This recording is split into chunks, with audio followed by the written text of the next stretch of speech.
도라이브 테크 수다는 저녁이 있는 삶을 위한 댄디한 화상회의 서비스 구름이 행복창업지원센터 SK서울 캠퍼스와 함께합니다. 후원 문의는 테크수다 페이스북 메신저로 연락주십시오.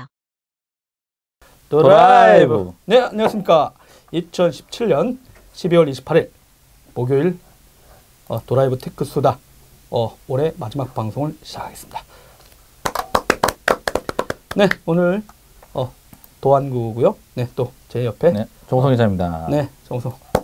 네, 다 아시죠, 여러분? 정우성 기자로 말씀드릴 것 같으면 인텔 퀴즈대회 2000년 초 네, 한국 대표로 선발 태적 가가지고 당당히 1등 챔피언이 됐고요. 네, 그 대회는 그 이후에 사라졌습니다. 그래서 영원한 챔피언을 불리는 정우성 아저씨. 네, 그리고 요즘은 저희 페이스북에서 정우성 치시면 주말마다 스키, 네, 여름엔 물속, 겨울엔 눈 위에서 노는 네, 익스트림 스포츠 매니아입니다. 매니아. 그러면서 이제 그 Y모 그 스키장을 쌍욕하는 VVIP 블랙 컨슈머.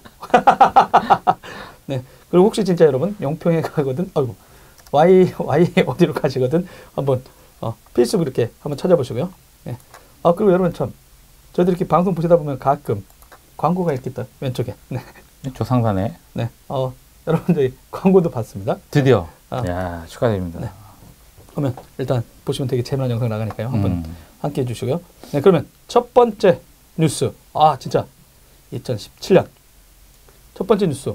이거를 하고 넘어가야겠어요. 이거 처음에는 다른 거 하려고 했다가 오늘 되게 강력한 뉴스가 나왔고 올해 가장 핫했죠. 네, 첫 번째 뉴스 정우성 기자가 뽑으신 거예요. 네, 일단 저는 정우성 기자가 5개, 제가 5개 하나씩 이렇게 하겠습니다. 일단 1번 뉴스. 네. 비트코인. 네. 네, 가상거래소 열풍과 비트코인. 네. 네, 이렇게 되겠습니다. 네. 근데 그 뉴스 중에 오늘 진짜 더 강력한 게 터졌죠. 폭탄이. 네, 드디어 정부가 저희 제재를 좀 할 거라고 했는데 일단은 이 가상화폐 거래소들이 금융거래를 하려고 그러면 좀 다단계가 있어요. 계좌 없으시잖아요. 무슨 계좌요? 은행 계좌? 아니, 가상 계좌. 가상 계좌요? 그러니까 가끔 비트코인 거래소 계좌가 없는데 여기들은 어쨌든 거래소로 돈을 보내줘야 되는데 대부분 증권사 같은 경우도 은행이랑 제휴해서 가상 계좌를 만들어줘요. 네. 그래서 가상 계좌가 있고 그 계좌로 입금을 하면 네. 은행 자기 통장이랑 연결이 되어 있는 거죠. 그래서 주식 계좌랑 거기로 이제 돈을 보내서 예수금이라고 잡히는 게 네.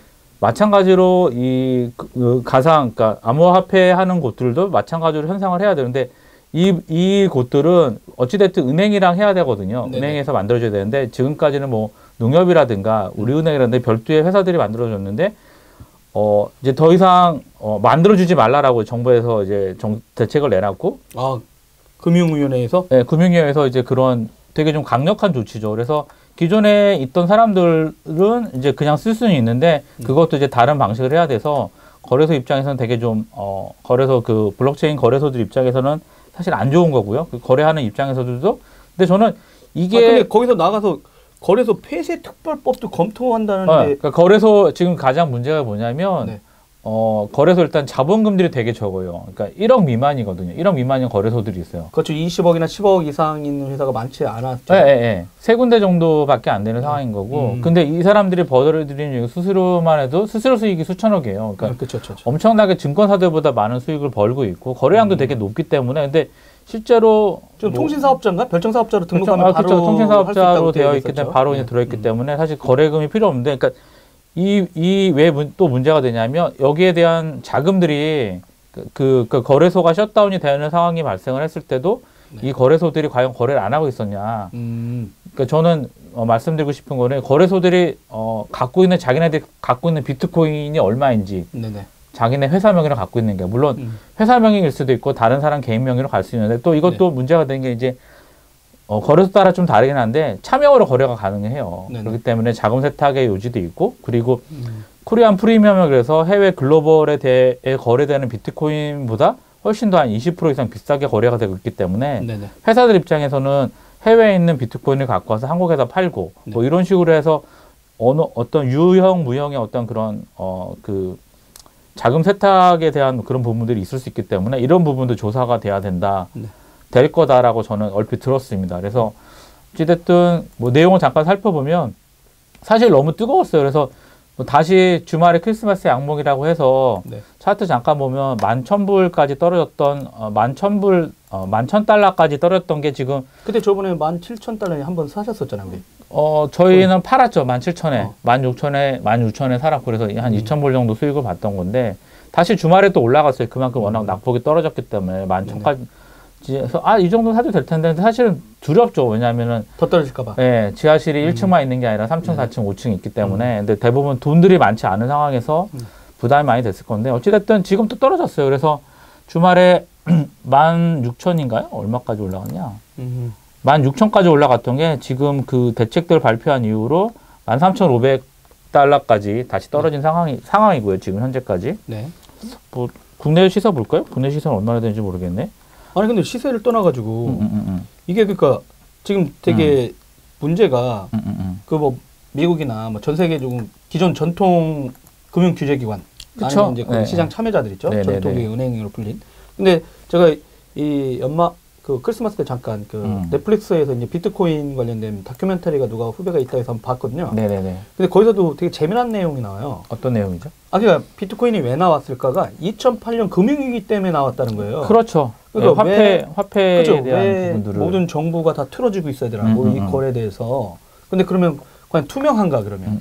그리고 그 위험 요소에 대해서 대응을 해줬느냐? 근데 피해는 다 국민이 받고 일반 네, 시민들이 근데 규제 당국하고 거기에서 진짜 문제를 일으킨 사람들은 아무도 감옥에 가지 않았다. 책임지지 않았죠. 근데 뭐냐면 우리나라 IMF 사태랑 거의 비슷해요. 우리나라도 IMF 사태로 모든 국민들이 다 아작났을 때 정부의 이 정책 담당자라든가 이런 사람들은 법원 가가지고 뭐 이 위기를 할 수 없었다 해가지고 다 면피 받았죠. 했거든요. 근데 그 이후에 공무원들이 나라를 망가뜨렸어도 다 아무도 재받은 사람이 없거든요. 그러니까 책임지지 않는 누가 그럼 책임을 지겠어요. 그러니까 지금 공무원 사회에서도 뭐 어차피 나라 망했을 때도 우리 차별을 안 달았는데 뭐 이런 얘기도 나오고 있는 와중이었는데 그 부분들이 거기서 미국에서 되게 재미난 게 뭐냐면 규제를 해요. 근데 그 규제 담당이 규제를 만들어 놔. 그래서 뭐 하는지 아세요? 공무원을 그만둬요. 그리고 나서 그 기업으로 가죠. 아니요. 그럼요. 컨설팅 사업을 해요. 그러니까 비트코인 이런 그 ICO 하는 그러니까 그렇죠. 하는 회사들을 정부에서 만든 규제에 맞게 해주는 컨설팅 사업을 하는데 그 팀 만들었던 사람이 다 그지다는 거예요. 그래서 실제로 미국에서도 아니 지네가 전통 파트 있는 애들이 규제를 만들어 놓고 이 거래소에 있는 사람들 새로 나오고 있는 사람들을 거기다가 어떻게 하면 이 규제를 통할 수 있다고 해. 그러면서 이제 비트코인 이쪽에 참여하고 있는 그다 초기에 참여했다가 어떤 사람은 그냥 어린데 되게 엄청 오랫동안 감옥에 가야 되는 걸 또 때리고 했었던 게 이제 겁을 준 거죠. 전통 그 기득권 세력들이. 근데 저도 지금 이제 한국도 이렇게 보면 물론 열풍의 문제는 있죠. 당연히 되게 큰 문제고 당연히 정부가 나서는 건 오케이. 근데 과연 이 비트코인 블록체인이라든가 이런 기술을 갖고 비트코인이 나왔을 때 지금쯤에 왜 나왔을까? 그리고 그런 위기에 대한 어떤 불신들이 있거든요. 물론 열풍에 뭐 다른 문제가 있지만 실질적으로. 근데 지금 우리나라가 내놓고 있는 이 대책 그냥 눌러 죽이는 거예요. 그래서 폐쇄 이슈까지 그냥 검토하겠다라고 하면 물론 시그널 주는 거죠. 지금 폐쇄한 건 아니지만 그러면 아니 누군가 말한 대로 그럼 당신들이 하고 있는 그동안의 통화 정책이나 금융권 뭐 그리고 2008년 이후에 미국이나 이런 데는 큰 은행이 망가지는 거 보고 나서 작은 은행이나 작은 금융기관들 더 많게 했는데 오히려 우리나라는 지난 10년간 빅뱅크 만드는 프로젝트를 했거든요. 그렇죠. 몰아주기 메가뱅크 그 프로젝트 해가지고 근데 위기에 더 취약하게 만들어 놓은 거죠. 어떻게 보면. 근데 그런 상황에서 이게 지금 이 문제가 있어가지고 뭐 즉시 중단한다. 뭐 그 다음에 폐쇄 특별법 검토하겠다 이런 얘기 하는 거 보니까 왜 나왔는지는 퀘스천이 없는 거지 이분들이. 그리고 이 실제로 뭐 비트코인 열풍이 있긴 하지만 그 앞에 블록체인 기술이라는 게 있거든요. 그렇죠. 그게 메인이죠. 그게 이 기술이 어떻게 적용돼서 뭔가 미래를 바꿔나갈 수 있을까 여유도 없는 거야. 근데 제가 이제 그게 이제 우려스러운 상황인 새로운 정부가 출범한 지 얼마 안 된 상황에서 막 열풍이 나니까 일단 전통적인 사람들 막 갈라서 죽여요. 규제를 해야 근데 몇 년 지났다가 그 죽인 게 실제 글로벌 입장에서 보면 한국의 어떤 새로운 그 원천 기술을 어딘가에 적용할 수 있는 어떤 사회 분위기가 있는데 검토를 해야 되는 그 시기에 그냥 이렇게 확 밟아 죽인 게 되지 않을까 하는 생각도 들어. 그러니까 그거 없이 일단 너무 크니까 덮어 막 이런 거 있잖아요. 관료들 입장에서 보면. 아니 근데 그렇진 않아요? 그렇게 하기에는 지금 너무 문제가 크나요? 너무 심각해요. 그러니까 하다못해 증권 어카운트가 한 500만 개 정도를 잡고 있는데 유효 어카운트가 네네. 그러니까 그러면 5천만 원 기준 한 10분의 1 정도잖아요. 네. 근데 얼마 전에 나왔던 그 자료를 보면 직장인들의 10분의 3은 그 가상화폐 어카운트를 갖고 있다. 그러면 일반인들은 일반적으로 증권거래 10%보다는 훨씬 더 많이 가 있고, 그리고 증권 계좌에서도 돈이 빠져나가서 이쪽으로 가고 있다. 뭐 이런 그런 통계치도 있어요. 그래서 제가 봤을 때는 강력한 대책을 일단은 뭐 나쁘진 않아요. 근데 이제 그 ICO 자체 그 거래소를 제재하겠다고 하는 얘기들은 본인 확인이나 미성년자, 외국인 거래 금지 등 그러니까 정부의 규제 사항이거든요. 지금 대책인데 이거 안 되는 것도 되게 사실은 있거든요. 그러니까 몇 단계 거래소마다 좀 다르긴 하지만 뭐 제가 해보니까 예전에는 이메일만 해서 가입을 해야 되는데 해외 같은 경우들은 국내는 되게 재밌는 게 거기에 1단계 인증, 이메일 인증, 전화번호 인증 뭐 이렇게 공인인증서 들어가나요? 왜 이걸 하는지 모르겠어요. 그렇게 하면 거래 안 하죠. 이렇게 복잡하게 거래할 일은 사실은 별거 없고요. 그러니까 지름신을 막아주는 정치 아닙니까? 그런다고 아니 어쨌든 근데 되게 재밌는 게 이게 메신저랑 또 연동이 돼 있잖아요. 네네. 그 업비트인가요? 업비트 같은 경우들은 그 이제 카카오뱅크랑 연결이 되어 있고 뭐 두나무랑 같이 서비스를 하고 있기 때문에 카카오톡 이용자들은 또 그쪽에 또 많이 또 되게 쉽게 할 수 있는 거죠. 그렇기 때문에 저는 이러한 어떤 좀 시장에 강한 시그널 메시지는 당연히 필요하다고 보고 추가적으로 아까 말씀드린 대로 해외의 그 비트코인, 그러니까 마운틴 코스 같은 경우 이제 그 해킹당해서 회사가 망했잖아요. 네네. 거기가 이제 그때 초창기에 저도 할 때는 뭐냐면 이게 거래가 잘 안 됐어요. 거래가 잘 없어서 그러면 애들이 한 10% 이상을 보유하고 있었어요. 그러니까 자기네들이 사고 파는 거죠. 그러면서 거래를 만들어줬는데 지금 상황 같은 경우는 되게 거래량이 활발한데, 그러니까 궁극적으로는 그 비트코인 거래소 원래 그 애널리스트나 이런 부분들은 자기가 관련된 부분에 주식 거래 못하게 돼 있잖아요. 신탁을 하든 뭐 해야 되는 상황인데 마찬가지로 거래소 부분들이 제가 볼 땐 되게 불투명해요.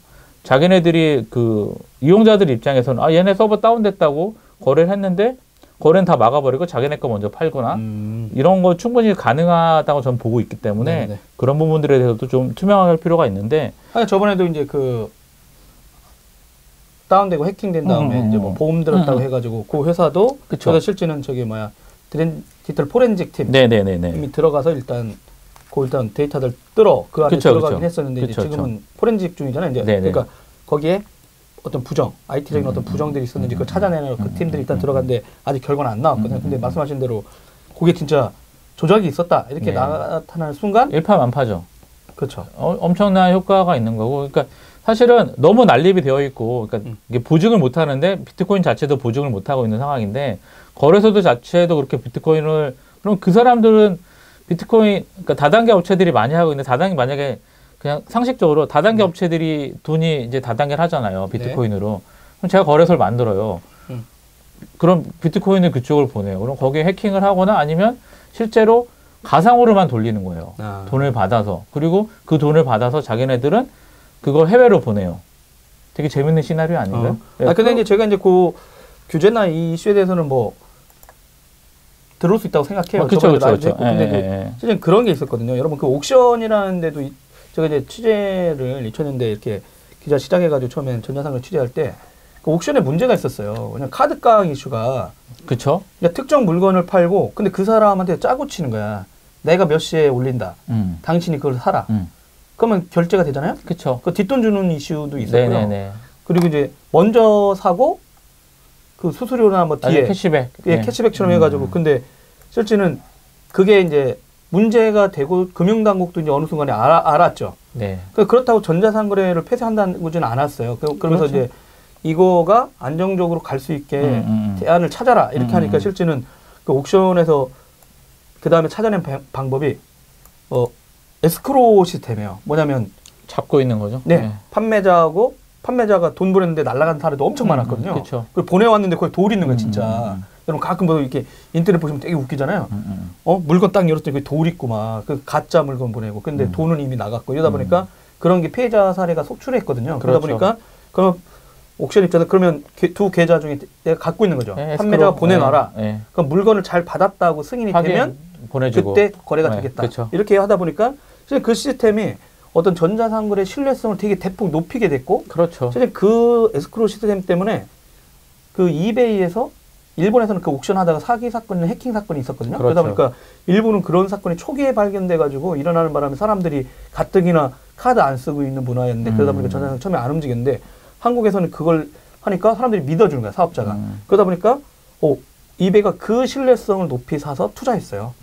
인수가 된 거죠. 네. 근데 지금처럼 저도 이제 요 문제가 생기는 건 맞는데 아예 그냥 없애버리는 특별법까지 검토한다는 걸 보니까 네. 그러면 아니 기존에서도 2년 3년 동안 여유를 뒀다. 네. 문제가 생기긴 했지만 그러면서 그 기술이나 그 서비스가 시장에 안착화할 수 있도록 그 사업자들이 준비할 수 있는 시간을 줬는데 지금 되게 강력한 수단으로 먼저 너무 뜨거워서 확 누르는 것 같긴 한데 그럼 해외 나가서 투자하면은 전혀 상관이 없죠. 예, 그러니까 그럼 돈이 더 빠져나가는 거 아니에요? 우리나라에서 세금 내는 게 아니라 냉정히 말하면 지금 이 열풍이 한번 올라탄 사람 입장에서 그래? 한국은 안 돼? 다 막아? 나 해외 가지? 실제로 해외로 없잖아요. 그러니까 아쉬울 게 없는데, 그러니까 어찌됐든 간에 그 돈을 더 추적하기 힘든 거 아닙니까 그러면? 그래서 목적을 좀 따져야 될 것 같아요. 그러니까 뭐 그 이제 금융위 얘기도 그 얘기거든요. 그러니까 가상화폐 지금 거래가 메인이 아니라 실제는 블록체인이다. 네네. 블록체인의 기술 개발에 따른 거지 금융위도 정확히 알고 있어요. 그러니까 근데 지금 상황에서는 이거는 투기죠. 투기이고 당연히 아무도 보증을 안 한 상황인데 투기라는 용어는 경제적 용어가 아닙니다. 투자예요. 남이 하면 투기, 내가 하면 투자. 투자하십니까? 전 투자할 돈이 없습니다. 어찌됐든 제가 봤을 때는 한번 지금 시기니까 너무 오래됐어요. 왜냐면 올해 한 해 동안 너무 급변동하게 됐고 이거 만약에 일반적인 증권거래 시장이라 그러면 여기는 거래 금지죠. 사이드 브레이크 뭐 나오는 한 달, 두 달, 석 달 거래 금지를 시킬 수가 있어요. 그렇기 때문에 저는 나쁘진 않은 선택인 거고, 네. 그러니까 제가 그 비트코인 갖고 있는 분들한테 늘상 드리지만 오르신 분한테는 되게 축복이에요. 축하드리고 수익을 챙기세요. 뭐 이거를 그러니까 안전자산을 뭐 다 팔아갖고 건물을 누구처럼 사시든가 아니면 일단 좀 쉬세요. 왜냐하면 시세 자체가 아니 시장이 이런데 아니면 정말 다 바꾸셔갖고 해외로 가시든가 아시잖아요 방법들. 해외로 가는 방법도 다 알고 있으시잖아요. 그러니까 국내에서 비싼 수수료 내지 마시고 해외로 가시는 방법도 있으니까 뭐 이거 보시는 분들은 다 아실 거라고 생각을 하고. 근데 나가도 나갈 건 나간다. 예. 어차피 그리고 이거는 왜냐면 나가게 되면은 진짜 저는 우려사는 거죠. 눌렀어. 그 끝날 문제냐는 거죠. 그럼 이 돈이 다 해외로 나가. 그러면 유동성 문제가 더 심하게 결국에는 유동성 문제인데 우리나라의 그러니까 이 유동성 문제를 어떻게 할 거냐. 그러니까 결론은 되게 저금리 상황에서 금리가 되게 낮아진 상황에서 정상적으로 투자할 수 있는 방법이 없었는데 저희 봤잖아요. 그러니까 일주일 사이에 제가 3천만 원 가지고 뭐 1,000만 원씩을 벌 수 있어요. 그럼 당연히 하죠. 근데 문제는 뭐냐면 이게 영원하지 않다라는 거죠. 국가 간의 규제가 생기고 있고 해외도 마찬가지고 생길 건데 어찌됐든 이거 정상적이지 않잖아요. 그러니까 뭐 마이닝 하는 사람들이 있는데 그러니까 결국엔 그거거든요. ROI가 얼마만큼 나올 거냐. 마이닝을 해서 갈 거냐. 근데 방송에서 나오고 있지만 여기 분명히 펌핑하는 세력이 있고 세력주예요. 그러니까 세력들이 하는 건데 그거를 캐치를 잘 할 수 있냐 그러면 해도 되죠. 하지만 지금 한 1년 동안에 10배 이상 올랐으니까 계속 초창기부터 하셨던 분들한테는 그러니까 축복인 거죠. 저는 차를 사시든 집을 사시든 안전자산으로 가져올 필요가 분명히 있다고 생각을 하는 거고요. 그리고 거래 계속 하고 싶다. 해외 거래할 수 있잖아요. 해외로 가셔도 되고. 저는 일단 국내 규제 사항들은 항상 말씀드리지만 개인 사용자들한테 이득이 결코 되지 않아요. 항상 거래소 중심으로 되어 있고 기업들 중심으로 정책을 펴지고 있기 때문에 저는 어떻게 보면 사실은 개인들의 반란이에요. 시민혁명인데 충분히 근데 우리나라는 해외보다 훨씬 비싸게 팔고 있고 그만큼의 지불할 수가 있냐. 그런 거에서는 가치 소비의 시대인데 저는 좀 생각을 해봐야 되지 않나 그런 생각이 들어요. 근데 엄청난 열풍이 있었던 해. 네. 두 번째 뉴스는 네이버와 구글 난타전. 난타전. 네. 그리고 올해의 인물로 이혜진 전 의장. 이거 하나를 묶었어요. 도 기자님 또 이제 또 화려하게 있었어. 네. 네. 뭐냐면 두 번째 소식. 네. 네이버 앤 구글 난타전. 이렇게. 꼽사리 페이스북? 곧 두 번째 뉴스. 두 번째 뉴스가 따로 있나요? 세금을 일단 분리시키시고. 네, 알겠습니다. 뉴스가 많지 않았어요. 알겠습니다. 아니, 선별하게 힘들었어. 네, 알겠습니다. 네, 근데 물론 이게 여러 개 두루뭉술하게 여러 요소가 끼어 있긴 해요. 요 내용에. 근데 그걸 다 했다가는 1시간 안에 못 끝내. 그렇죠. 근데 일단 그 올해 2017년 10월 31일 국회에서요. 네, 그 정무위원 국정감사에서 이해진 네이버 전 의장이 특정 기업, 그래서 말하면 구글하고 페이스북이었죠. 네. 세금을 안 낸다. 네. 고용도 잘 안 한다. 이러면서 이제 그 여러 발언을 했다가 지나가는 줄 알았는데 갑자기 구글에서 공식 입장문을 냈었거든요. 구글은 한국을 포함한 전 세계 모든 나라의 사용자를 최우선으로 하고 있다. 한국 경제와 사회에 널리 기여하고 있다. 세금 내고 있다. 이는 사실 아니다. 구글은 한국에서 세금을 납부하고 있으며 국내 세법과 조세 조약을 준수하고 있다. 고용이 없다는 주장에 대해서는 이 또한 사실이 아니다. 수백 명의 직원이 근무하고 있다. 뭐 이렇게 얘기했어요. 또 허위 클릭 이런 것도 구글도 그런 문제가 많이 나올 것이라고 했거든요. 이해진 전 의장이. 국내에서는 점유율이 낮아서 구글 코리아가 상대적으로 깨끗할 뿐이다 이렇게 했었는데 우리는 전혀 구글의 검색 결과의 객관성, 공정성, 투명성, 자부심 느끼고 있다. 이랬는데 또 지나갈 줄 알았어요. 근데 네이버에서 갑자기 반박문을 구글이 낸 것보다 더 훨씬 많은 반박문을 조목조목하면서 또 반박을 쳤어. 근데 왜 반박을 했는지는 아실 거예요. 여러분. 네. 국회 의중죄 거짓말한 이해진 전 의장이 의중죄에 들어갈 수 있다. 누군가 그걸 보고 의중했네. 이렇게 하면. 그러니까 구글이 한 반론을 갖고 가만히 있으면 의중 이슈가 나와가지고 네이버도 어쩔 수 없었다. 그래서 했는데 의중이 큰 죄인가요? 뭐 이해진 의장님 가봐야 뭐. 근데 이제 실제 제가 여기 두 번째 뉴스에서 이게 제목은 실제 나는 의장이야. 나는 저기 뭐지? 난 총수야 이러려고 했는데 그거 좀 너무 오버스럽네요. 네. 오버스러운 게 아니라 저 사람이 싫어할까봐 뭐. 칠하게 전해야 되는데 좀 앞으로. 원래 제목은 나는 총수야 막 이런 거지. 이랬는데 여튼 그런 이슈가 있어서 그래가지고 이제 약간 그래서 구글하고 이게 난타전이 좀 있었고 그리고 실제 요거에 계속 그 이슈가 있어요. 왜냐면 구글이 우리나라의 지도 그 정밀 지도를 해외로 데이터 센터로 가는 이슈가 있는데 이것도 항상 이런 이슈가 나올 때마다 네이버에서는 이제 세금 이슈라든가 고용 이슈를 들어가지고 약간 프레임을 좀 다른 쪽으로 돌렸죠. 그러다 보니까 이제 이게 가장 핫하게 이제 나왔고 그 역차별 문제까지 계속 나왔죠. 한국 기업들의 역차별 문제. 그러니까 뭐 통신사들한테 인프라 그 돈을 구글하고 페이스북은 네트워크망 이용 대가도 거의 안 내는데 우리나라 포털 서비스라든가 다른 업체들은 영상 서비스 업체들은 네트워크 비용도 되게 많이 낸다. 이런 얘기까지 계속 나오다 보니까 국민기업인데 좀 더 내주면 안 됩니까? 국민기업의 정체가 없다니까요. 막 던지면 안 돼. 그 다음에 이제 또 최근에 그런 이슈도 있었어요. 그러니까 미국에서 이제 망중립성 이슈. 그렇죠.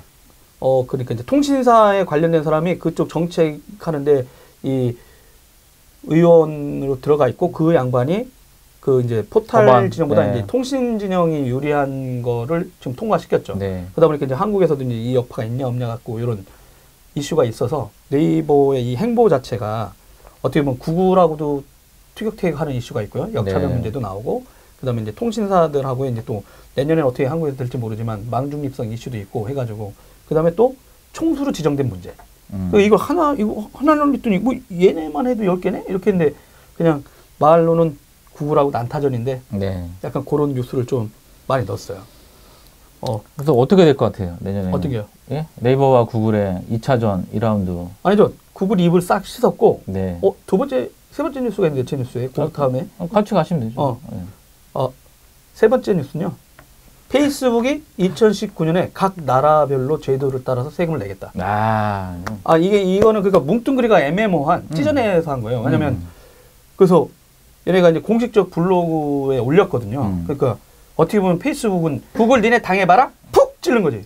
왜냐면 우리는 그럼 지금부터 제도를 정비해가지고 2019년 반년 6월경까지는 전 세계 자기네가 내고 있는 이 사람이 세금을 안 낸 게 아니에요, 여러분. 약간 그러니까 세금을 내긴 했는데 한국에서 일어나는 전체 매출에 그 한국에 있는 지사에서 하고 있는 어떤 그 비즈니스하고 그 카드를 해가지고 광고라든가 뭐 이런 상품들은 싱가포르 지역, 아태 지역은 거기에다 만들어 놓고 거기로 결제돼서 금액이 나가게 해놨는데 그게 불법은 아니고 한 1000가지 조항이 있다고 그랬었거든요. 그때 그렇죠. 국세청 관계자분한테 네. 여쭤봤을 때. 그러니까 그 조약들을 잘 이용해가지고 어떻게 보면 피해 간 건데, 이제 구글은 그걸 갖고 이제 유럽에서는 이제 그걸 다 뒤지려고 하는 거고요. 네. 그다음에 그 아일랜드에서 이제 좀 애플이 먼저 막은 거죠. 그러니까 이제 그동안 몇십 조 안 냈던 거 내라 이런 이슈가 있는 거고. 근데 그것도 소송이 가봐야 돼요. 근데 일단 두 회사들은 막 이런 와중에 구글은 여태까지 그런 움직임에 뭐 영국 정부한테는 일단 고개 숙이면서 내겠다라고 한 것 같은데, 그렇죠. 아태적인 그게 문제가 없었어요. 그냥 문제 제기하다 우리 세금 내고 있고 합법적으로 하고 있다. 글로벌 법 따르고 있다. 이런 얘기 했는데, 일단 페이스북에서 바로 기습. 우린 그러면 2019년까지 모든 세법 각 나라별로 나온 매출 거기다 세금 내겠다. 이렇게 했는데, 저는 이제 그때 그 얘기를 한 거죠. 이게 옛날에 야후가 이렇게 했거든요. 그렇죠. 그러니까 네. 본사에 있었지만 서비스가 있었지만 각 나라의 지사를 만들고 데이터 센터도 한국에다 놓고. 그러니까 야후는 지도 서비스를 한국에 있을 때 한국 센터에서 했어요. 그렇죠. 그다음에 이제 구글한테도 그 문제 제기를 하는 거죠. 왜 니네는 한국에다가 센터 놓고 각 나라별로 했는데 니네가 일부러 안 하는 거 아니냐. 그렇게 했는데 맨날 악하지 말자고 해놓고 나서는 미국으로만 가져가. 매출이. 근데 한국에서 버는 매출은 한국에 재투자되지 않는 이 문제. 근데 그거는 어떤 기업을 어떻게 운영하는 방식의 차이인 것 같아요. 일단. 재투자가 또 꼭 그런 것만 있는 건 아니잖아요. 인력 네. 고용도 재투자가 될 수가 있고, 뭐 로컬라이징 서비스 하는 것도 재투자가 될 수 있는데, 네. 저는 뭐, 좀 정책 우선순위도 구글도 좀 전향적으로 바뀌지 않을까 기대를 하고 있어요. 네. 그래서 이 세금 문제는 진짜 어떻게 보면 2017년 마지막에 터진 거의 어떻게 보면 그동안 기다렸던 그 미국 기업들이죠. 세계로 불리잖아요. 저기 네. 애플, 구글, 페이스북 같은 네. 이런 그가 거의 그 글로벌 3대 예, 플랫폼 사업자로 다 먹어치우고 있는 이 회사가 진짜 그 각 나라별로에 대해서는 투자나 세금의 이슈에 대해서 계속 법을 요리조리 피해간 거 아니냐 이랬었는데, 일단 페이스북이 전향적으로 각 국가별로 하는 이거에 따르겠다라고 선언을 했으니까 아마 두 번째 글로벌 뉴스처럼 기업들이 따라가지 않을까. 그 구글이 이제 버틸 수 있냐 없냐의 네. 싸움을 아까 말씀하신 그럼 2018년 버티면은 뭐 계속 악마가 되는 거고. 그렇죠. 네. 아니 MS도 계속 그 한번 우리나라에서 한 컴 한번 인수 잘못하려고 했다가 그냥 네. 여태까지 네. MS는 인식이 안 좋잖아요. 네. 프레임이 그렇게 짰죠, 사실은. 네. 네. 원래 815. 원래 한 컴에서 팔러 간 건데 네. 사람들은 몰라. 네. 사실은 한 컴에서 사달라고 한 겁니다. 네네. 네. 근데 그거 아무리 얘기해도 사람들이 몰라. 네. 그런 와중인데 그러면 구글은 뭐 진짜 악마의 기업이냐 악덕 기업이냐 이런 얘기로 이 프레임이 가게 되면 지금은 되게 뭐 엔지니어들한테 되게 좋은 회사, 뭐 우리는 뭐 다양성을 존중하는 회사 했는데 그 다양성이 미국만 위한 다양성이냐 이런 이슈가 나오게 되면 좀 다른 프레임들이 만들어질 수 있고 네. 그리고 글로벌 기업들도 지금은 이제 예전에는 뭐 세계를 평평하다 이게 극단적인 어떤 미국 중심적인 사고였거든요. 그렇죠. 근데 지금 보면 각 나라별로 이제 보호무역주의자가 나타났어요. 옳고 그름의 문제가 아니라 그러니까 이제 어떻게 보면 자유무역이 팽배했을 때 생각도 아마 이 시청하는 분들도 있었을 거예요.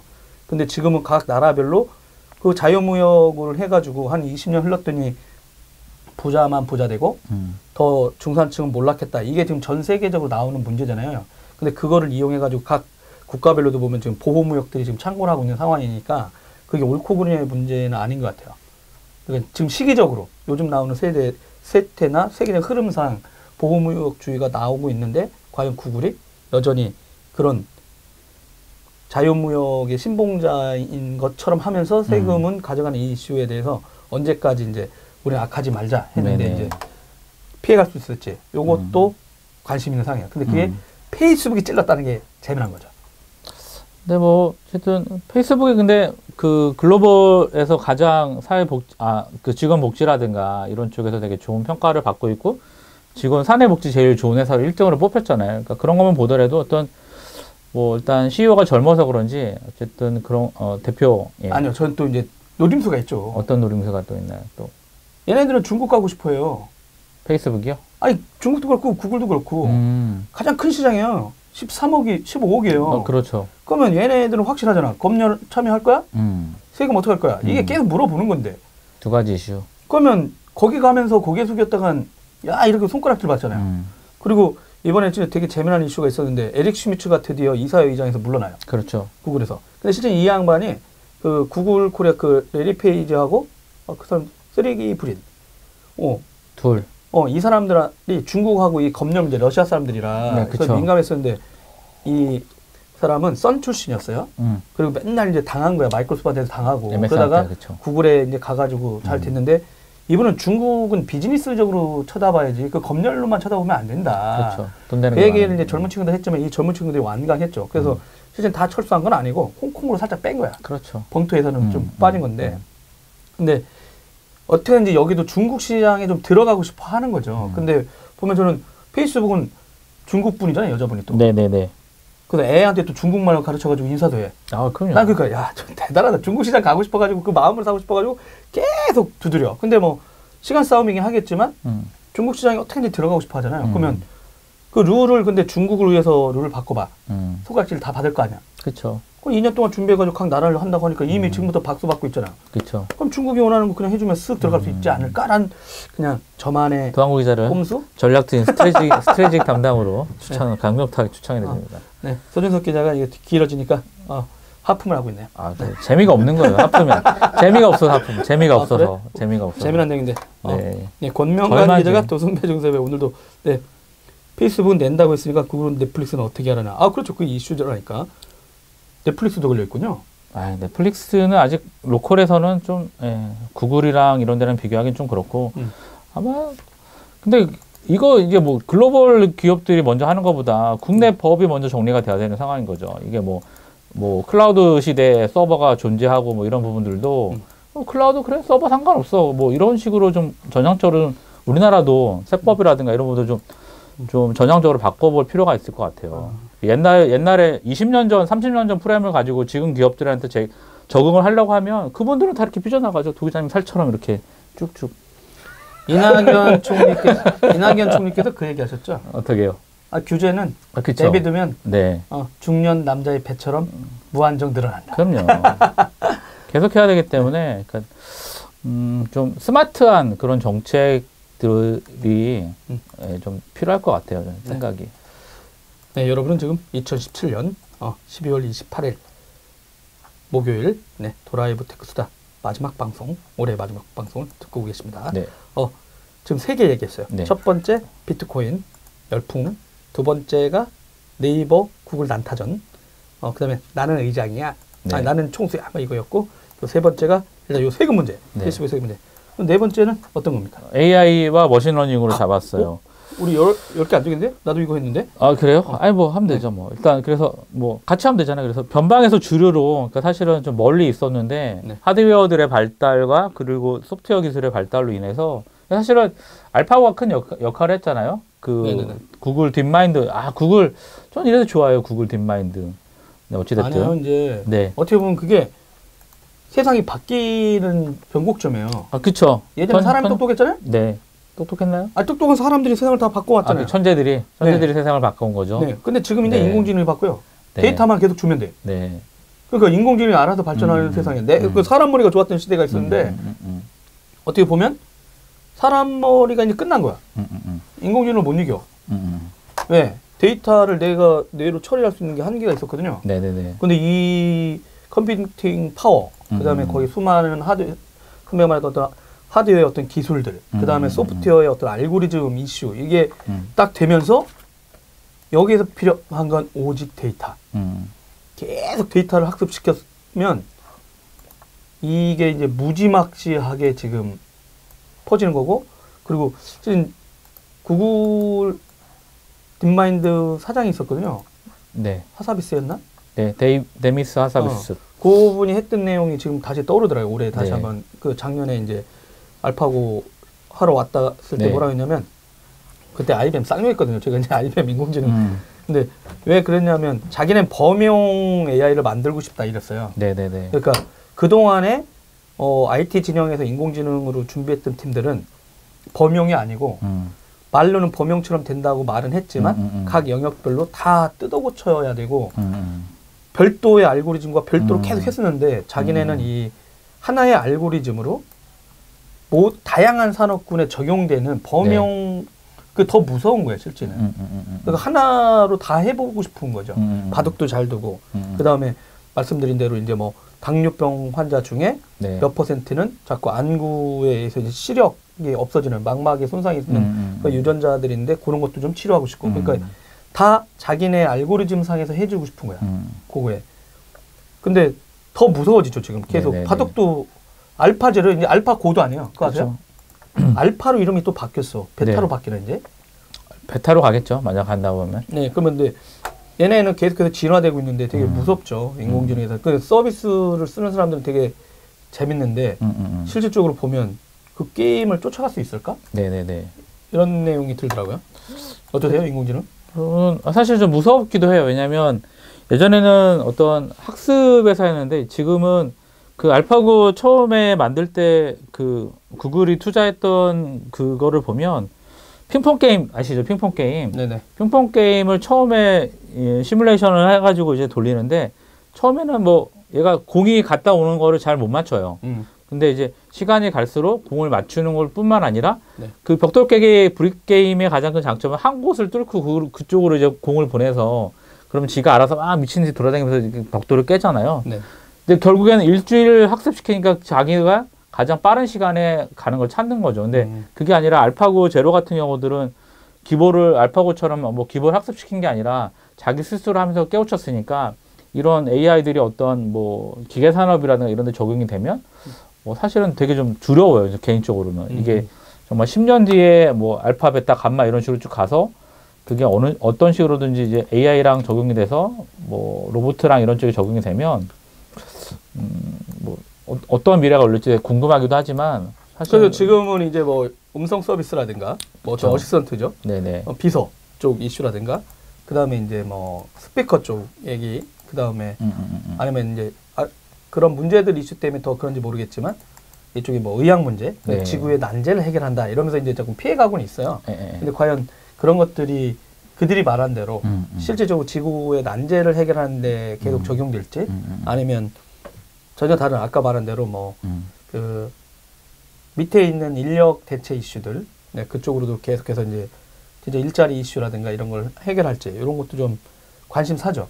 실제로 근데 진화 속도가 되게 빠르고 근데 의외로 국내에서는 인공지능 스피커 이슈 때문에 많은 분들이 모를 수 있어요. 왜냐하면은 이 인공지능 기술이라는 게 실제 밖에 엄청난 뒤에 엄청난 것들이 데이터. 있는 상황에서 네. 앞으로 툭 튀어나온 거거든요. 그러니까 실제 그 뒷단을 만들어내야 되고 그런 어떤 엄청난 엔지니어 집단뿐만 아니라 데이터도 필요하고 뭐 설비도 필요한 되게 복잡한 이슈고 그 다음에 멈추지 않고 계속 가야 되는 이슈가 있거든요. 누가 뜨고 말고의 이슈가 아니라 근데 이제 우리나라 같은 경우 그 특색이 이렇게 뭐 이슈 있을 때 확 했다가 어떤 데 쑥 가라앉히는데 그러니까 했다가 빠지면 끝나는 사업이거든요. 그러니까 장기 레이스인데 이거를 저기 단거리 경주처럼 이렇게 접근하고 있잖아요. 정부도 마찬가지고 그러다 보니까 그런 게 저는 어떤 때 보면 약간 오히려 우려인 거죠. 근데 그러다가 저는 이제 그 뉴스 인공지능 중에 한국의 올해 이슈는 인공지능 스피커 이슈였어요. 그래서 잠깐 전화를 해봤죠, 제가. 기가진이? 그 몇 가지를 알려드릴게요. 누구? 아니, 뭐냐면, 실제는 2016년 지난해 말, 제가 서준석 PD한테 선물로 준 SK텔레콤 누구가 있어요. 네. 이게 가장 먼저 일단 한국 걸로는 SKT가 먼저 뚫고 지나갔는데? 망작이죠. 그런가요? 어떤가요? 고개를 끄덕여주세요. 서준석 PD, 망자인가요? 망작. 아니라죠? 모르겠어요? 망작 아니에요? 망작은 망작은 아니다. 망작은 아니다. 여튼 근데 이제 이슈에서 누구가 그렇게 막 크게 얘기하는 것 같지는 않은데 이제 KT가 기가진이 내놨다가 네. 최근에 이제 기가진이 LT를 내놨어요. 네. 그다음에 이 시장에 이제 네이버 같은 경우는 인공지능 플랫폼이 있어요. 음성 쪽 클로바라고 하는데 여기다 놓고 스피커 이름은 웨이브하고 프렌즈가 있어요. 그렇죠. 그다음에 카카오 같은 경우는 인공지능 이름이 카카오 아이예요. 네. 그리고 여기에 탑재된 스피커가 카카오 미니. 그 다음에 LG U 플러스는, 이거 쌍욕해야 되는데, 넘어가겠습니다. LG U 플러스는 네이버랑 손잡고, U 플러스 우리 집 AI. 예, 남 좋은 일 하는 바보라고 저는 얘기했던 건데, 바보 맞는 것 같아요. 근데 더 웃긴 건, LG전자가 또 스마트 스피커, 싱큐 허브 내놨어요. 삼성전자가 빅스비라는 걸 내놨는데, 네네네. 아직 단말단은 카카오하고 협력한다고만 발표를 하긴 했는데 삼성전자가 스피커 그 엄청 유명한 하마카돈 했는데 그 빅스비를 하만카돈에 연동시킨 뭐 어떤 스피커 이름으로 내놓은 적은 없잖아요, 아직. 네네네. 그런 발표는 없었잖아요. 근데 일단 이렇게 돼 있었는데 이 이슈에서 왜 인공지능 스피커나 이런 걸 왜 내놓는지가 재미나요. 네. 그 샘플이 없대요. 음성 샘플. 그게 무슨 말이냐면 알아듣거나 이렇게 대화형 커뮤니케이션을 해야 되는데. 그렇죠. 데이터가 없는 거잖아요. 근데 저희가 이제 궁금해가지고 KBS도 있고 MBC도 있고 SBS 공중파 방송도 다 많지 않습니까? 라디오 했더니 그분들은 너무 똑부러진 발음과 그리고 사람이 듣기에 딱 좋은 식의 정확한 샘플, 속도까지 샘플. 내서 톤나지도 훈련받은 그쵸. 사람 했는데 일반인들이 대화를 그렇게 하지 않는다. 그렇죠, 그러니까 그렇죠. 거기에다가 인공지능을 학습시키고 하면 막 던지는 목소리, 일상적인 어떤 대화나 이런 거를 못 알아듣는다. 그러다 보니까 아무짝에 쓸모없다니까. 너무 좋은 걸로 샘플링 했더니 뭐 안 되는. 안 먹히는 거죠. 네. 근데 이렇게 범용적인 서비스 할 수 있는 회사는 딱 냉정히 말하면 두 개다. 한국에서 보면 포탈 쪽 파트. 통신사들은 통신 이슈에 위주로만 하는 거고 아니면 네. IPTV 쪽에 있는 거. 네. 그러다 보니까 다양한 목소리들을 받아야 되는 샘플의 요구가 있는데 현실적으로 그 KT 같은 게 기가진이 최근에 간담했을 때 한 25만 대 깔았다고 했거든요. 네. 내년에 한 45만 대나 뭐 50만 대 얘기하시는 것 같은데 이 네이버가 최근에 이제 발표한 것 중에 한 150만 대를 깔겠다고 하는 거예요. 네. 근데 이게 그걸 공식적으로 얘기했습니다. 근데 그 발표가 있고 나서 얼마 안 있다가 150만 대를 네이버 혼자? 이랬는데 나중에 봤더니 LGU 플러스가 협력한 거야. 그렇죠. 네, 그러니까 그리고 지금 TV 광고 엄청 때리고 있어요. 그러니까 네이버 입장에서는 논한 거죠. 그 머리 나쁜 LGU 플러스랑 같이 일하면서 앞단에다 막 깔아. 그러면 최소한 150만 대 깔려면 게임이 끝나는 건 맞아요. 그렇죠. 그래서 엄청난 수량이죠. 그래서 카카오한테 물어봤거든요. 아까 홍보팀한테. 여러분들은 어떠냐. 그랬더니 실제 카카오는 올해 9월 18일 예약하면서 3,000대 팔고 그 다음에 11월 7일에 카카오 미니 정식 발매해가지고 얼마 팔았어요? 여기 다 계약해보니까 11월 28일 2만 5천 대까지 종료됐대요. 대략 합쳐가지고 8만 대 나가야 돼. 근데 이제 이분들이 내가 이제 야 8만 대하고 얘는 네이버는 앞으로 150만 대 판다는데 네. 그랬더니 이쪽 카카오에서는 아니 그 전략이 약간 다를 수 있다. 네. 자기네는 실제 삼성전자 가전사업부랑 협력하고 있다. 빅스비도 있고 그다음에 포스코도 협력했다. GS건설도 하고 있다. 그러니까 코맥스 여기도 협력하고 있고 그러니까 우리는 기술 뒷단 그러니까 카카오 아이 쪽을 확산시키고 있는 거야. 스피커라기보다. 그다음에 현대자동차 제네시스에 또 들어가고 있고 그래서 막 미니를 만들어가지고 밀어낼 계획이 없다. 그리고 미니를 만드는데도 하드웨어 만드는데도 저기 걸리고 있나 봐요. 버틀렉들이. 네네네. 그러다 보니까 카카오 아이 확산이 방점을 두고 있어서 글로벌 협력, 그러니까 네트워크 협력들을 되게 많이 하고 있는데 단순히 인공지능 스피커로 게임이 끝났냐 아니냐라고 그렇게 얘기하시는 건 좀 아쉽다라고 그러길래 근데 150만 대, 8만 대 하면 게임이 끝나는 거 아닙니까? 했더니 일단 요 앞에서는 그런 식의 있는데 실제 네이버도 지금 그런 B2B 협력을 하고 있거든요. 그렇죠. 아까 말했던 두 회사가 가장 경쟁력으로 움직이고 대신 KT가 IPTV 1인자잖아요. 네, 그렇죠. 그러니까 그쪽 시장에 대해서 이제 홈 시장을 장악하려고 들어가고 있는 건 사실이고. 근데 여기서 빠져 있는 회사들 있죠. 구글하고.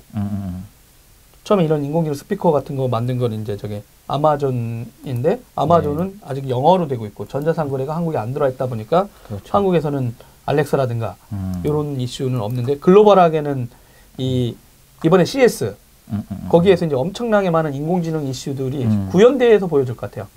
미국 회사들. 한국은 아닌데. 근데 한국 업체들도 가서 이제 만나긴 할 텐데.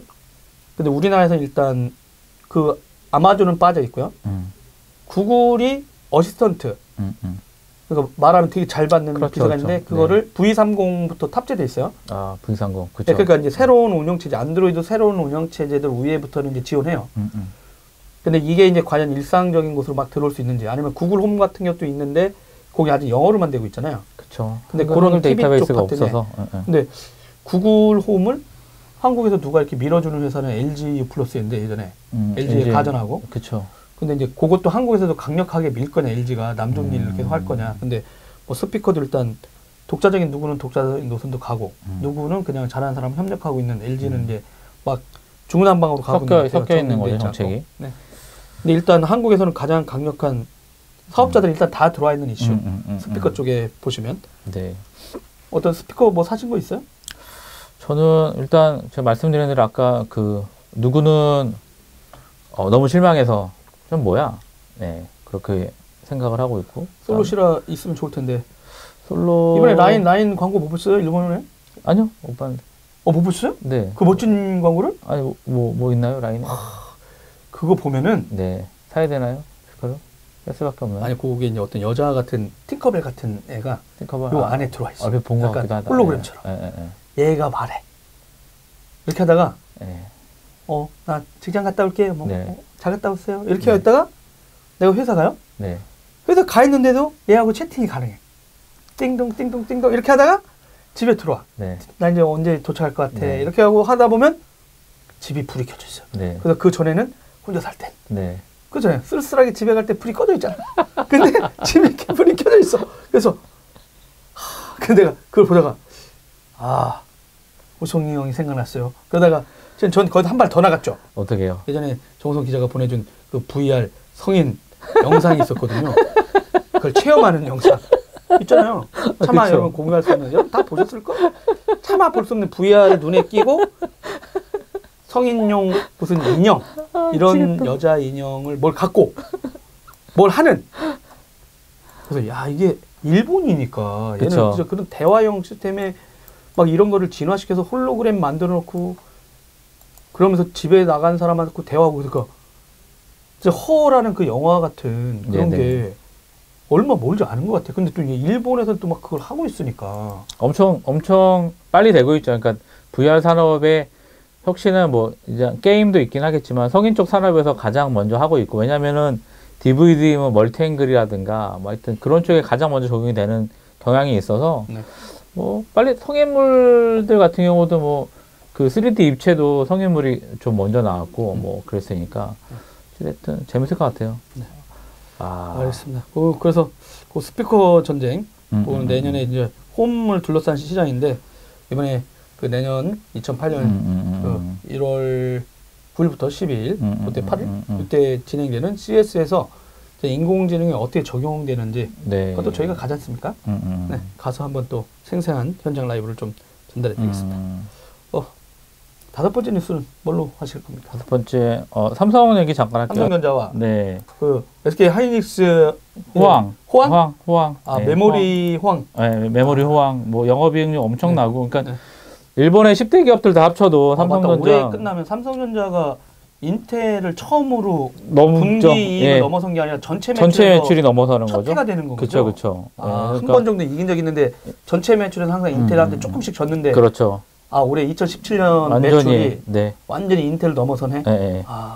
55조 정도 돌파가 예상이 되고 있고, 그리고 뭐 영업이익률 당연히 높고, 그리고 10나노, 일단 프로세서에 들어가는 10나노랑 반도체의 10나노랑 좀 다른데, 그래서 일단은 반도체 공정이 마이크로 프로세서가 좀 빨라요. 그러니까 메모리 공정이랑 약간 좀 차이가 있는데, 10나노 들어가더라도 마이크로 프로세서는 모든 라인이 10나노인 거고, 반도체의 공정은 거기에 10나노가 어느 특정에만 들어가도 10나노거든요. 그러니까 다른 건 10나노인데 나머지 것들은 좀 공정이 높아도 상관이 없어서 이제 10나노라고 하는데, 어찌됐든 삼성이 뭐 2세대까지 해서 10나노라고 얘기를 하고 있고, 그리고 어쨌든 영업이익이 되게 높고, 그리고 그 장비 설비라 이런 부분 되게 많이 투자를 해서 2019년도에 뭐 메모리 가격의 하락이라든가 이런 부분이 있는데, 어찌됐든 간에 2019년까지 가더라도 삼성의 어떤 압도적인 영향력이라든가 이런 부분들은 지속이 될 거다라는 상황인 거고. 그러면 저번에 그러면 진짜 보고서 잘못 쓴 사람들은 진짜 너무한 거 아닙니까? 손목을 걸어야 되는 거 아닙니까? 애널리스트?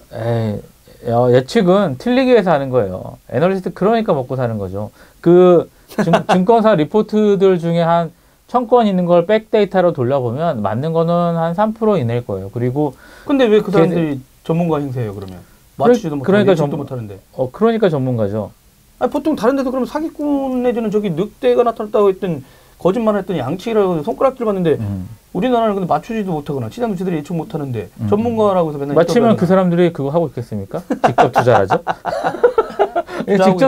직접 투자를 하고 있겠죠. 뭐 어쨌든 그렇습니다. 그리고 그러면 그 이 메모리 반도체 네. 그 반도체 이제 저장하는 거잖아요. 그쵸. SSD라든가 네, 그러니까 노트북 시장이 실제는 줄어들고 있습니다, 여러분. 그러니까 판매 대수는 줄어들었지만 용량은 고급형 브랜드, 네. 그러니까 비싼 노트북이 잘 되면서 전체 하이엔드. PC 시장이 확 몰락한 것처럼 보이지는 않는 거죠. 그렇죠. 대수는 그렇죠. 확실히 줄어드는데, 네. 근데 그 고급형 그 PC 시장에서는 HDD 이 하드웨어가 대신에 SSD 채택률이 높고 그렇죠, 그렇죠. 되게 빨리 부팅이 되는 속도들이 있으니까 플래시 메모리 쪽이 네. 많이 되어 있고. 그러니까 B2C가 생각보다 의외로 되게 광범위하게 지금 그렇죠. 메모리 기술이 적용되고 있잖아요. 기업용 클라우드 시장도 마찬가지고 기기 시장도 마찬가지고 그러다 보니까 앞으로도 계속 나갈 것 같고 중국 회사들이 쫓아올 것 같으니까 더 공정 자체를 또 미세화 시켜가지고 그렇죠. 또 수율 적재시키고. 30% 이상, 30% 이상씩 막 늘어나니까 어찌됐든 가격 경쟁력도 계속 유지가 될 거고 네네. 플래시 메모리 같은 경우도 그러니까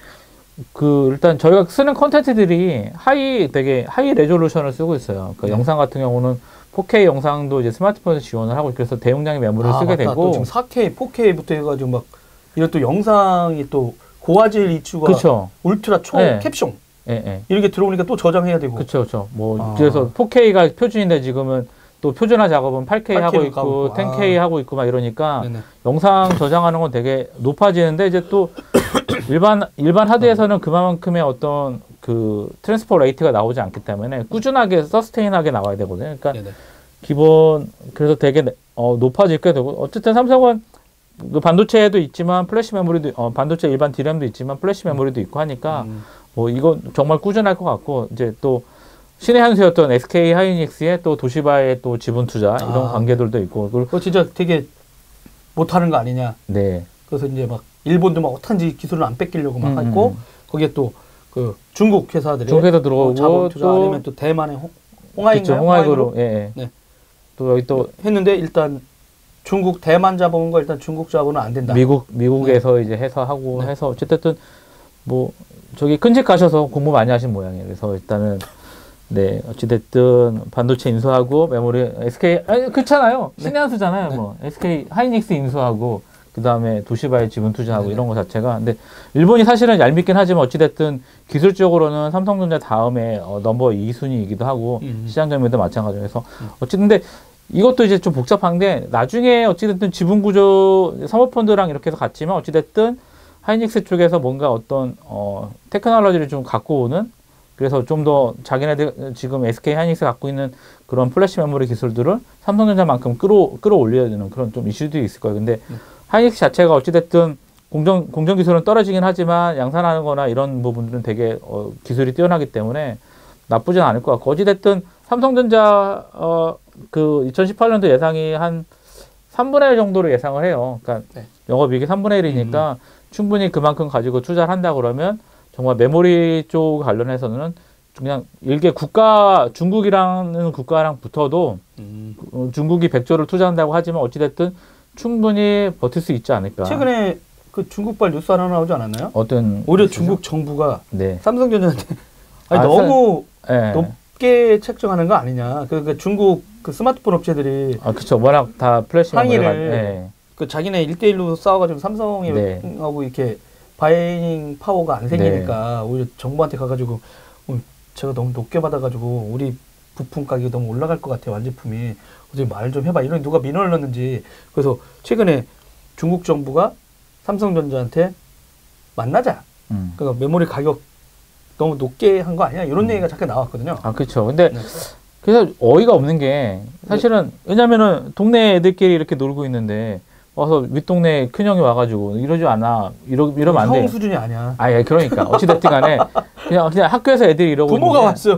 그러니까 이거는 좀 그냥 알아서 시장 플레이어들끼리 해결하게끔 해야지 시장 경제 원칙이 위반되는 거. 여긴 중국이 아니거든요. 글로벌은. 거긴 중국이에요. 그러니까 중국인데 사는 건 우리나라에서 하잖아요. 그리고 왜냐면 아니 거기 반도체 공장 있잖아. 좋은 건 여기서 가잖아. 그럼요. 어찌됐든 플래시 공장 있긴 하지만 어쨌든 그 뭐 중국에 다 몰빵하는 것도 아니고 글로벌한 현물 가격과 선물 가격이 다 있는 상황에서 정부가 개입하는 것 자체는 정말 잘못된 거고요. 주제 넘은 짓이죠. 주제 파악 좀 하셨으면 좋겠고. 중국 정부한테? 그럼요. 전 중국 비자가 없기 때문에 상관이 없어요. 나중에 이런 방송들이 저희 보고 넌 들어오지 마. 중국 갈 일이 없다고 지금 하시는 겁니까? 그렇죠. 가기 싫어요. 갈 생각이 별로 없어요. 중국에? 그럼요. 왜요? 아니 가기 싫어요. 그냥 싫어요. 일단은 저도 이런 얘기하면 안 되는데 어쨌든 중국 아니 뭐 볼 것도 많긴 한데 제가 아주 나이가 들었을 때 가고 싶어요. 네. 별로 지금 생각은 별로 가고 싶은 생각이 없어요. 나이 들면 거기 못 걸어 다녀요. 젊었을 때 걸어 다니셔야지. 차 타고 다녀야죠. 왜 걸어 다녀요? 어떻게 올라가? 사네요? 케이블카 있잖아요. 장가게. 아이고 이런 여튼 리하네. 네.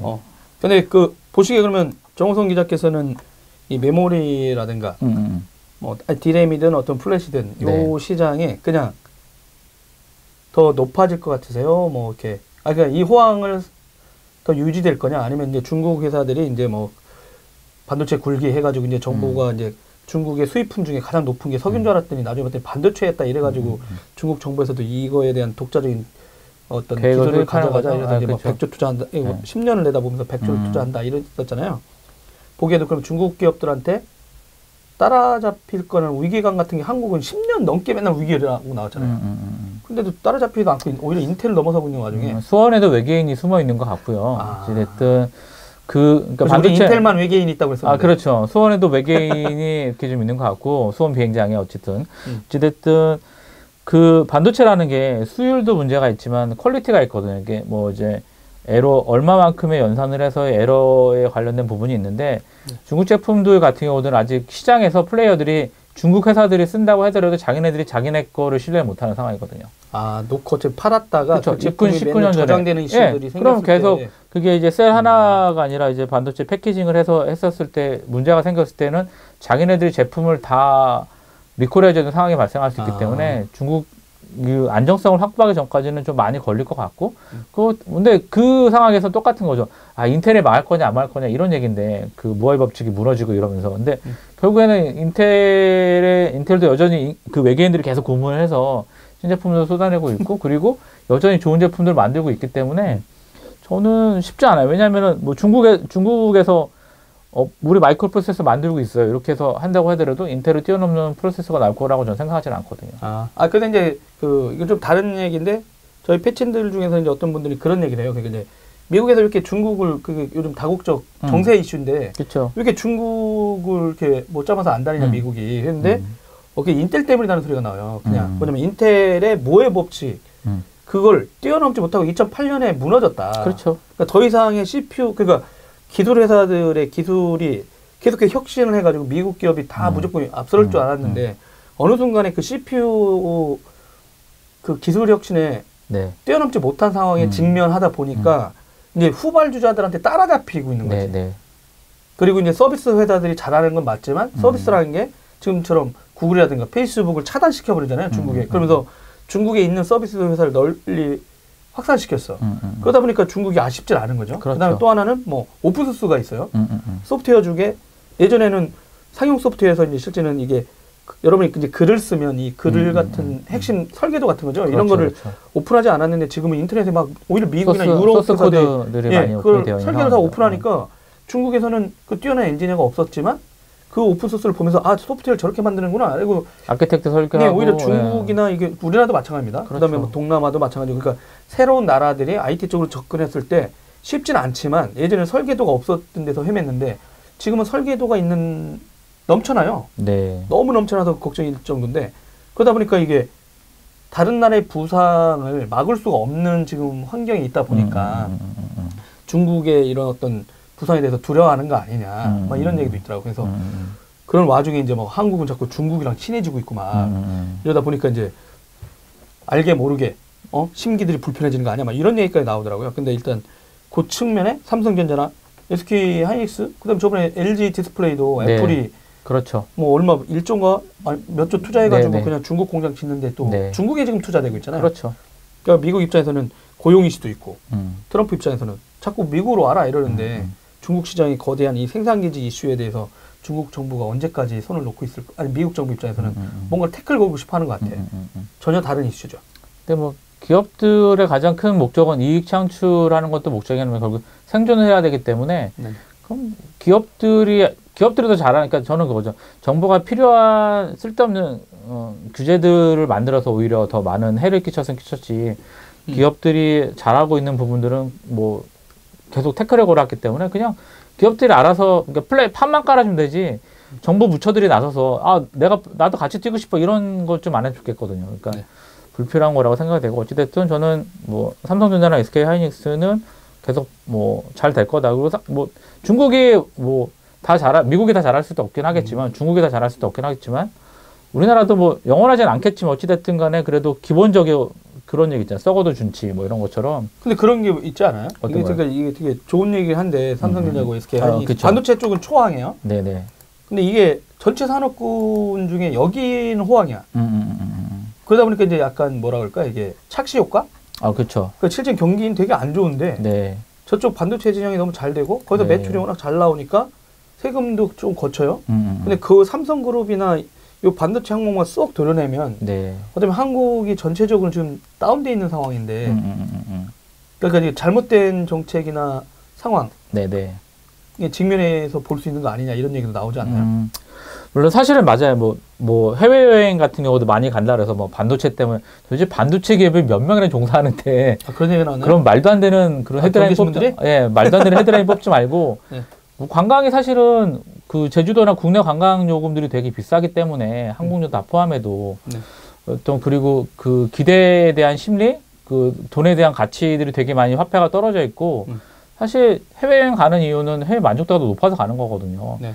뭐 관광 정책이 뭐 그런다고 해서 안 가는 사람들이 제주도 가서 돈 쓸 건 아니고 뭐 그렇기 때문에 어쨌든 뭐 그 반도체 쪽에 편중이 된 건 사실 맞아요. 근데 뭐냐면 되게 강점인 거죠.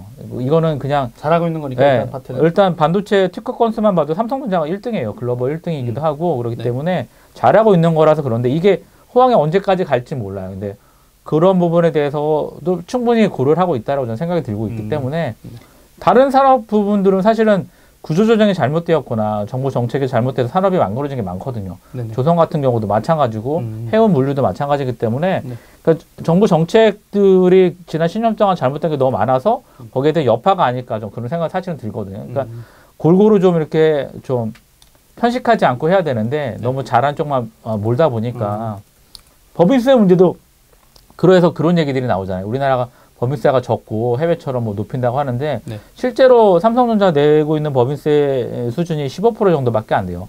감면도 되게 많이 받고 혜택을 많이 받고 있기 때문에 오히려 15% 정도면 뭐 해볼 만한 거죠. 제가 봤을 때는. 이번에 뭐 미국에서 이제 법인세 인하 시켜 그렇죠. 그래도 해볼 만한 거죠. 가는 거 아니냐 그런다고 하진 실질은 말은 25% 그렇죠. 23%지만 그렇죠. 뭐 학교라든가 그럼요. 복지, 네. 그다음에 직원들 월급 뭐 이렇게 다양한 걸 따지면 진짜로는 15%. 그렇죠. 저희는 오히려 그 회사들이 갖고 있는 사내 유보금이 진짜 수백조 수준이고 네.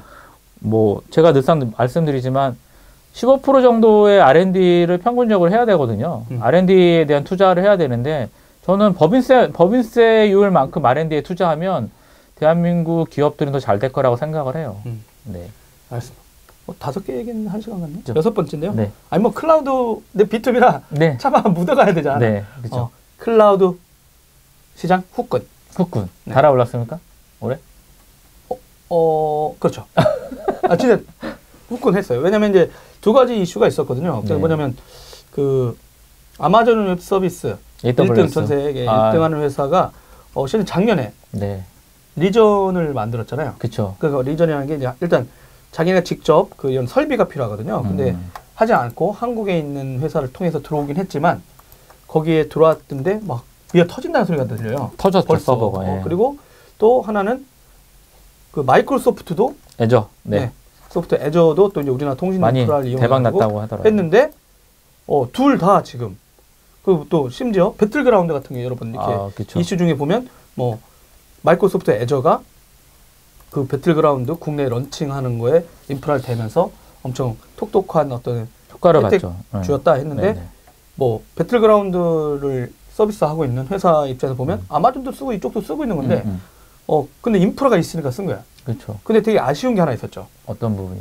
한국 클라우드 사업자들이라고 불리는 그러니까 KT라든가 네이버 비즈니스 파트너 네. MVP라는 회사 네. 그 다음에 뭐 가비아도 뭐 보안 인증을 통과했다고 그랬고요. 뭐 LG라든가 이런 이런 회사들은 쓰질 않고. 그렇죠. 이런 되게 대작이 나와 있는 곳에 혜택이 하나도 없었어요. 오히려.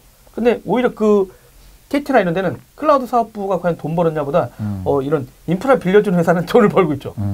빡빡 차니까 좋아. 그쵸. 근데 정작 이 회사랑 경쟁하는 파트는 아니었었고, 그 올해 그러니까 이 두 회사 AWS하고 마이크로소프트 애저는 그냥 이제 1, 2등 중에 하나고, 또 숨어 있는 회사가 있는데 구글이에요. 구글은 원래 한국에 데이터 센터가 없어요. 일단 세금 이슈가 있잖아요. 구글 스토리지. 근데 인공지능 하려면 구글을 쓸 수밖에 없어. 그렇죠. 그리고 데이터에 관련된 것들을 다 구글을 써야 돼. 그러다 보니까 이제 그 고민인 거죠. 데이터 센터가 없지만 구글 서비스를 쓰고 싶어하는 이런 기업이라든가 네네. 해외 나가는 회사들 또 다 쓰고 있고요. 그다음에 글로벌 일단 기업들은 어쩔 수 없을 것 네, 같아요.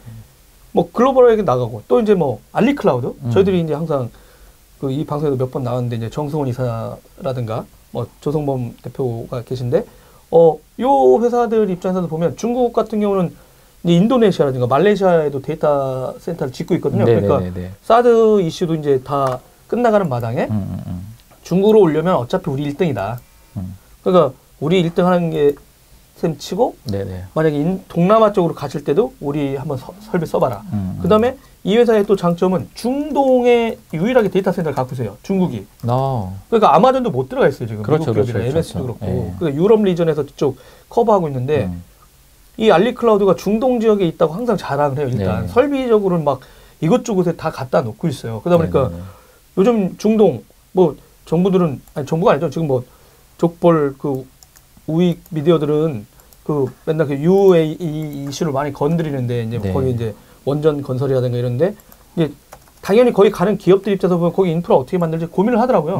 그다음에 그거를 또 이제 알리바바 클라우드 팀에서는 어차피 한국에는 안 들어와 있지만 전 세계에 나가는 기업들한테 저희랑 일을 하시면 그리고 여러분의 비즈니스가 뭐 유럽이나 미국에도 우리 나가 있긴 하지만 거기보다 이게 지금 아시아라든가 중동 지역에서 되게 뭔가를 하시는 입장에서 보면 근데 중국을 반드시 찍고 가야 되는 거 아니냐. 중국 시장을 포기할 수 없는 거 아니냐. 그러니까 요거는 이제 중국에 관련 업체 입장에서 뭐 클라우드에서 알리클라우드는 빼놓을 수 없는 선택지 중에 하나로 떠올랐고요. 대신 우리나라 기자라든가 이런 분들이 이쪽에 별 관심이 없어. 중국을 못해. 영어는 잘해서. 그래서 클라우드 뉴스를 봐도 미국 뉴스 위주로 많이 가요. 근데 그런 게 있었고 올해 행보 중에 또 눈여겨볼 게 네이버였어요. 제가 이제 네이버 거를 그래서 네이버가 무슨 일을 했나 했더니 엄청 많아. 그러니까 4월 달에 실제는 그걸 선언했거든요. MVP라는 회사, 그러니까 네이버 비즈니스 파트너라는 자회사가 있어요, 이쪽에. 근데 클라우드 사업 본격화하겠다고 4월에 딱 했는데 봤더니 거의 한두 달 간격으로 보도자를 계속 쏟아내. 그러니까 눈여겨볼 게 이제 네이버였는데 네이버의 이제 이 파트너죠. 근데 저기 보세요. 4월에 그 얘기했죠. 그다음에 또 데이터 센터 한 용인 2020년에 개관 예정으로 한 4,800억 투자하겠다. 그다음에 AI 기술을 클라우드 플랫폼 통해서 API 중심 14개 상품을 출시했다. 그다음에 이제 뭐 클라우드 플랫폼에 원래 싱가포르, 미국, 홍콩에 있었는데 일본 리전 또 발표했고요. 그다음에 이제 공공기관에 전용 클라우드 서비스를 하려고 우리 오픈했다. 이 얘기도 하고 나라 정토 쇼핑몰에 등록돼요. 그리고 사스 기업 정보 상품도 공개하고 그러니까 중소기업들 스타트업들하고 협력해서 사스도 각단에 한다. 그 다음에 게임 쪽 가려고 게임 쪽 파스인 아이폰 팩토리하고 제휴하고 최근에 어젠가 오늘 나온 건데 이 하이브리드 클라우드 라인업을 강화한다. 이 하이브리드라는 게 그 기업 내부에서 인프라를 쓰는데 일부는 밖에 있는 인프라를 쓰고 싶거든요. 2개. 하이브리드가 잡종 아닙니까? 오늘 말하면. 그러니까 양쪽 걸 쓰고 싶은 요 상품까지 되는데 뭐 기다렸던 듯이 4월부터 막 계속 쏟아내고 있네요. 네, 근데 요 메시지가 공공에 먹혀요. 왜냐면 공공에 먹히는 이유가 공공에서 우리나라가 뭐 클라우드 그 활성화하면 법이 만들어졌었는데 뚜렷한 사례가 없거든요. 이 조달청 나라장터의 종합쇼핑몰에 등록됐다는 게 뭐냐면 조달청하고 다섯 공급자 계약을 체결할 때 얘네들도 이제 클라우드 상품 구매 가능할 수 있도록 하는데 내가 이제 뒤로 이렇게 들여다보니까 사례가 없는 거야, 정부 입장에서. 클라우드에서 내세워야 되는데 뭔가 한 게 없는 거죠. KT랑 협력한 것보다 네이버랑 그리고 더 빨리.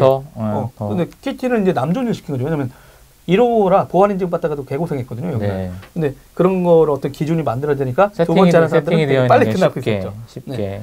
그러다 보니까 근데 KT가 하는 행보가 있습니다. 한국 사업자. 그 다음에 이런 이제 네이버 MVP의 어떤 움직임. 그러다 보니까 근데 일단 한국은 이제 그런 시장을 가고 있고, 근데 공공시장이 과연 열리냐 아니냐 이것은 뭐 보안 인증 얘기 나오고, 사스라고 소프트웨어 쪽 얻는데 또 거의 또 보안 인증을 받는데요. 그렇죠. 그럼 좀 늦어질 확률이 또 있죠. 그러다 보니까 되게 웃겨. 법은 활성화법이었는데 활성화 잘 안 되는 되게 이상한. 네. 근데 관료들은 뭔가 성과를 내려고 하면서 엉뚱한 데 몰고 있는. 자화자찬하는. 네. 그래서 안타까운, 그러니까 클라우드 시장에서 쓸 사람은 많이 써요. 누가 설득하지 않아도 글로벌 서비스로 나가려는 회사. 그렇죠. 그런 사람이 있고, 근데 공공기관에 꼭 열려냐 마냐 이슈는 없는 것 같고, 근데 공공기관에 들어갈 때는 두 가지 이슈가 있거든요. 그러니까 공공기관이 쓸 수 있는 어떤 보안 인증 메커니즘이나 이런 인증 기술을 통과해라 이런 네, 이슈가 있어서, 그쵸. 근데 거기에 뭐 아마존이나 마이크로소프트라든가 해외 클라우드 사업자가 그걸 통과할 수 있느냐? 아직 통과는 안 됐거든요.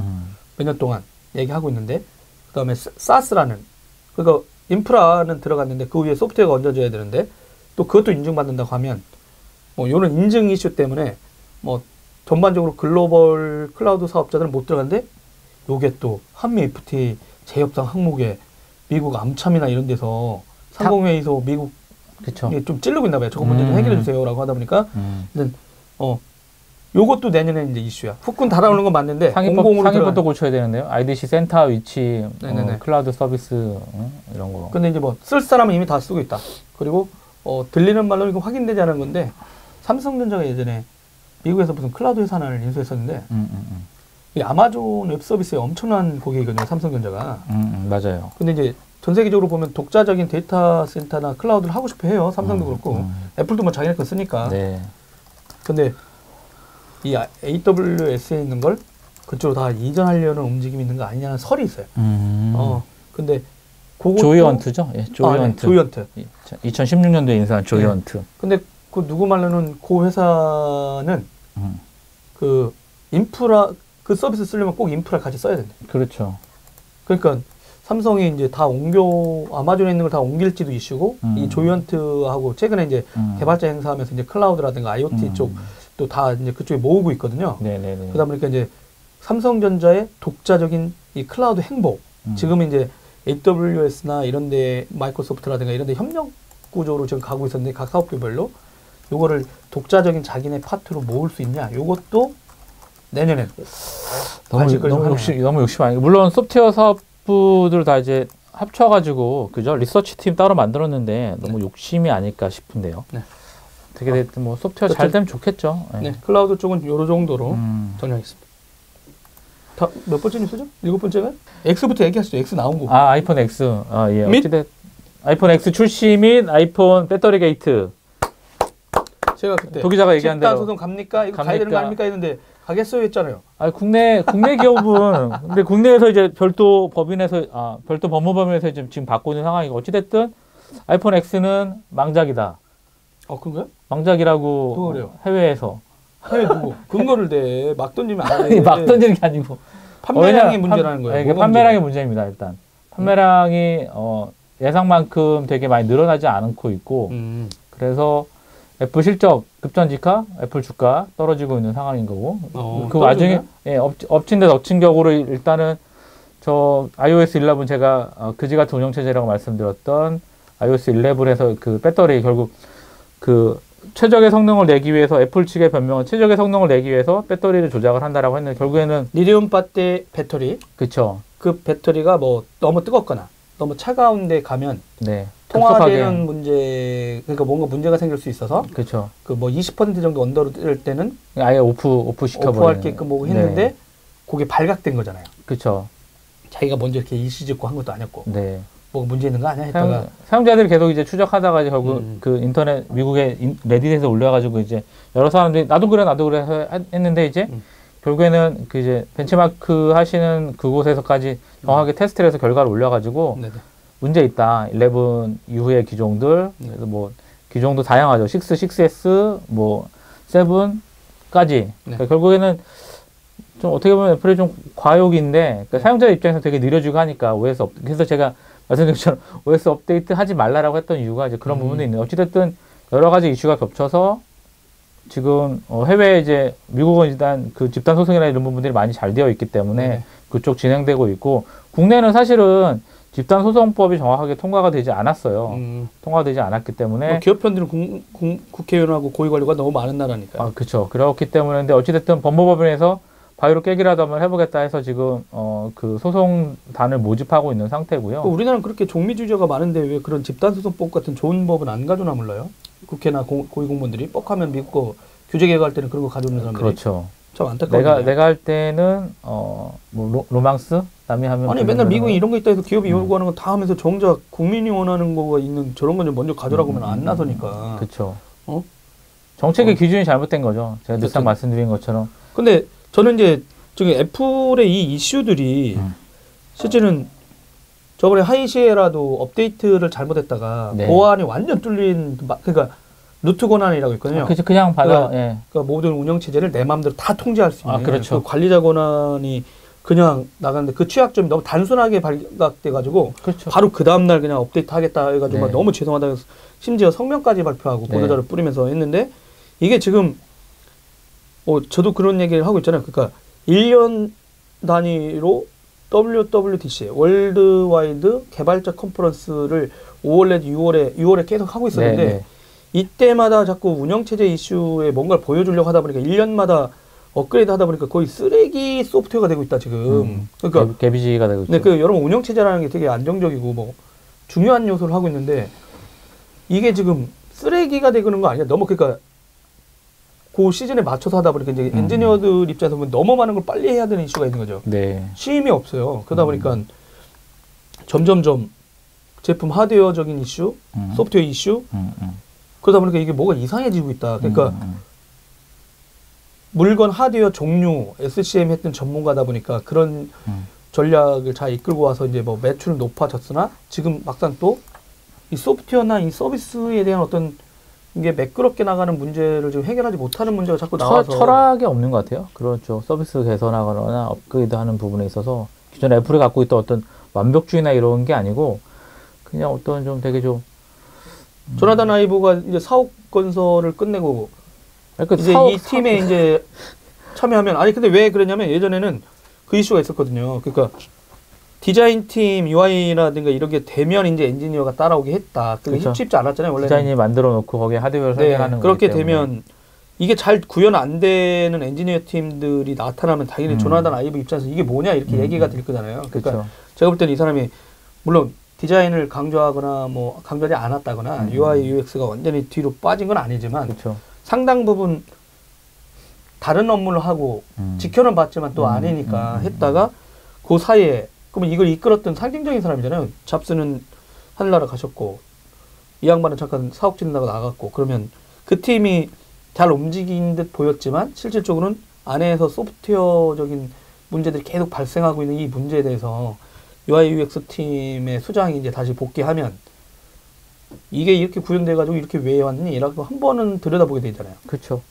그러다 보니까 이제 그런 아까 말한 완벽주의가 다시 살아날 수 있느냐. 근데 아니면 MS처럼 선언할 필요도 있다고 봐요. 저는 이 전략에 대해서 MS가 아주 영리한 전략을 폈다고 생각하거든요. 윈도우 10. 네, 윈도우 10을 하면서 더 이상의 윈도우 11, 12는 없다. 그냥 브랜드는 윈도우 10에서 끝내겠다 했거든요. 그래서 필요할 때마다 업데이트하는 식으로 가겠습니다. 이렇게 했거든요. 네. 그러다 보니까 어떤 데는 한꺼번에 확 하는 어느 기능의 이슈라든가 이런 거는 뭐 이렇게 주목받는 거는 없어졌지만 덜하지만 네. 그렇지만 개발자들이나 이런 엔지니어들이 상시 업데이트 시스템을 가져간 현대처럼 필요한 업데이트를 계속 해나갈 수 있는 쪽으로는 머리 잘 쓴 거 아니냐. 그 구조로 이 사람 해왔으니까 모바일이 없다 뿐 실질적으로는 훨씬 유리한 전략을 핀 게 아닐까 이런 생각을 해봐요. 구글도 맨날 무슨 ABCD에서 과자 이런 거나 이런 거 해놓고 나서 계속 업그레이드 얘기를 하고는 있지만 이제 안드로이드 운영체제 이름 모르시죠? 10년 됐어요. 관심이 없다니까? 누가? 알고 계시나? 그럼요. 누가가 맞나요? 서피디? 안드로이드? 네. 누군가요? 나 저번에 갔다 그 과자 있잖아. 쿠키. 오레오였나? 오레오, 예. 오레오 맞나요? 근데 오레오. 아니 저도 이제 운영체제 이름을 다 까먹어서 여러분도 까먹지 않았나요? 기자들은 알긴 해야 되는데 근데 저는 오히려 이 아이폰 10 그 10년 상징적인 거 그다음에 이제 뭐 얼굴 인식이라든가 되게 다양한 거 그다음에 인공지능 그 하드웨어 칩을 넣는 이슈들 그러니까 그다음에 되게 의미 있는 칩의 선언들이 있었어요. 왜냐면 하드웨어 단말에다가 인공지능 관련된 처리하는 칩을 집어 넣어가지고 이제 이 앞단에서 뭔가를 처리할 수 있는 이슈들을 자꾸 넣고 있고, 그러니까 폰에 움직이는 행보라든가 이런 걸 보면은 뭔가 의미 있는 것들을 저희 다 넣었다고 생각해요. 근데 이제 과연 판매 대수로만 볼 수 있는 폰이냐? 그리고 상징적으로 그러니까 2, 3년 후에 나올 폰을 미리 한번 보여준 거다 이런 생각이 들었어요, 개인적으로. 그리고 많은 폰들이 이제 그걸 따라서 갈 것 같고, 이제 뭐 삼성전자가 실제 이 쓰고 있는 폰에 인공지능 처리하는 칩이 안 넣었거든요, 그 당시에. 그쵸. 올해는 넘어갔어요. 그러면 어차피 뭐 9 새로 나온 폰에서 적용돼야 되는 이슈가 있거든요. 근데 화웨이가 이미 그 칩을 집어넣었고, 그렇죠. 그러다 보니까 하드웨어적으로는 이제 듀얼 카메라가 앞단에 올 거냐, 그렇죠, 지금 그렇죠. 뒷단에 있던 걸 앞단에 보낼 거냐, 그 다음에 인공지능 칩 이슈가 있고, 당연히 이제 또 이 디스플레이 이슈에 그렇죠. 이 배터리 이슈. 저 참 할 수 없는 얘기. 왜요? 배터리 폭발 이슈가 있었는데요. 얘기할 수 없어요. 그거 얘기하면 소송이야. 아니 내가 근거 없는 루머를 하나 들었거든요. 그 문제가 아니었다는. 네. 그 문제가 아니었다. 다른 문제였다는. 네. 그런데 그건 나중에 술 먹을 때 드릴게요. 그래서 방송에 있다가 우리 다 죽어요. 그런 루머라고 했습니다. 제가. 그게 아니라. 그런 루머를 들었다. 네. 하여튼 근데 아이폰은 상징적인 폰 나왔었고, 근데 소프트웨어 쪽 이슈가 계속 나오고 있다는 거. 근데 저는 좀 개인적으로 화가 나요. 왜냐면 사옥이 저기서 박수 쳐요. 저는 안드로이드 폰 사용자거든요. 아니 앞등이들 하여간 사옥이 중요해요? 제품이 중요해요? 자기네들 맨날 근무하는 데가 중요하지 뭐. 아니 그 어이가 없는 거죠 저는. 에이 그 사람만 다 혼자 할 수 있는 건 아니잖아요. 아니 어찌 됐든 가니까. 근데 잡스랑 밀접하게 붙어서 작업했던 사람이 조나단 아이브이기 때문에 그게 더 좀 개인적으로 좀 안타까운 거죠. 네. 그럼 다음 뉴스로 여러분 네. 지금 2017년 12월 28일 네 드라이브 테크스타 종방을 지금 시청하고 계신데요. 8번째 뉴스. 6번째 뉴스. 미래부의 존속이죠. 미래부의 확대 존속. 개편. 와. 그러니까 미래부가 없어질 줄 알았는데 끈질긴 생명력. 미래부가 과학기술정보통신부로 가정부로 네, 더 커졌어. 옷만 바꿔요. 네, 더 커지고. 그리고 장관이 이제 유영민 장관이 이제 됐죠. 그러니까 저는 오히려 이제 이쪽 담당 기자니까 그냥 넣어줬어요. 저는 원래 관은 별로 친하지는 않은데 그냥 뉴스 중에 그러니까 이게 왜냐하면 정권이 바뀌면 이 부서가 다르게 없어지는 거 아니냐. 그렇죠. 뭐 이런 얘기가 있었고 없애야 하죠. 창조경제의 주무부처. 네. 그래가지고 창조경제 실태가 뭐냐? 뭐 한 것도 없는 거 아니야? 했는데 문광부 쪽에서 이제 블랙리스트 얘기 나오고 그러면서 상대적으로 과학기술 그러니까 미래부 분들은 이렇게 이제 한숨 돌렸고 네. 근데 오히려 그러다 보니까 살아남으니까 개인적으로는 더 문제가 많은 것 같아요. 이런 얘기하면 이제 관에 있는 분들은 어떻게 생각할지 모르겠지만 그러니까 이분들은 그냥 5년간 잘못했던 일에 대한 검증 하나 없이 잘 살아남았네 하면서 더 그냥 그 했던 패턴을 그대로 유지하는 듯한 느낌이 들어서 약간 좀 아쉽다라는 게 있었고 실제는 요 내용 뒤에 저희들이 이제 연초부터 네. 요 부서라든가 요 얘기하면서 이 정부는 도대체 왜 테크라든가 과학 관련된 파트에 대해서 이렇게 두뇌가 제대로 생각하는 사람이 없는 거 아니야? 이런 걱정을 했었잖아요. 그렇죠, 그러니까 그렇죠. 적폐를 척결하자 말자가 이슈가 아니라 이렇게 왜 과학기술 쪽에는 헛발질을 하지? 사람을 추천할 때부터 그러니까 청와대 과학기술 총괄하는 인사수석 사람들 갈 때부터 이 얘기 계속 했었고 그렇죠. 뭐 중소벤처부를 친설하면서 거기 있던 초대 장관 뽑을 때도 하마평에 있을 때 헛발이 있었죠. 창조 과학론자를 또 이렇게 하면서 이제 과학계가 발끈하고 IT계는 다 침묵하고 문제 있군요.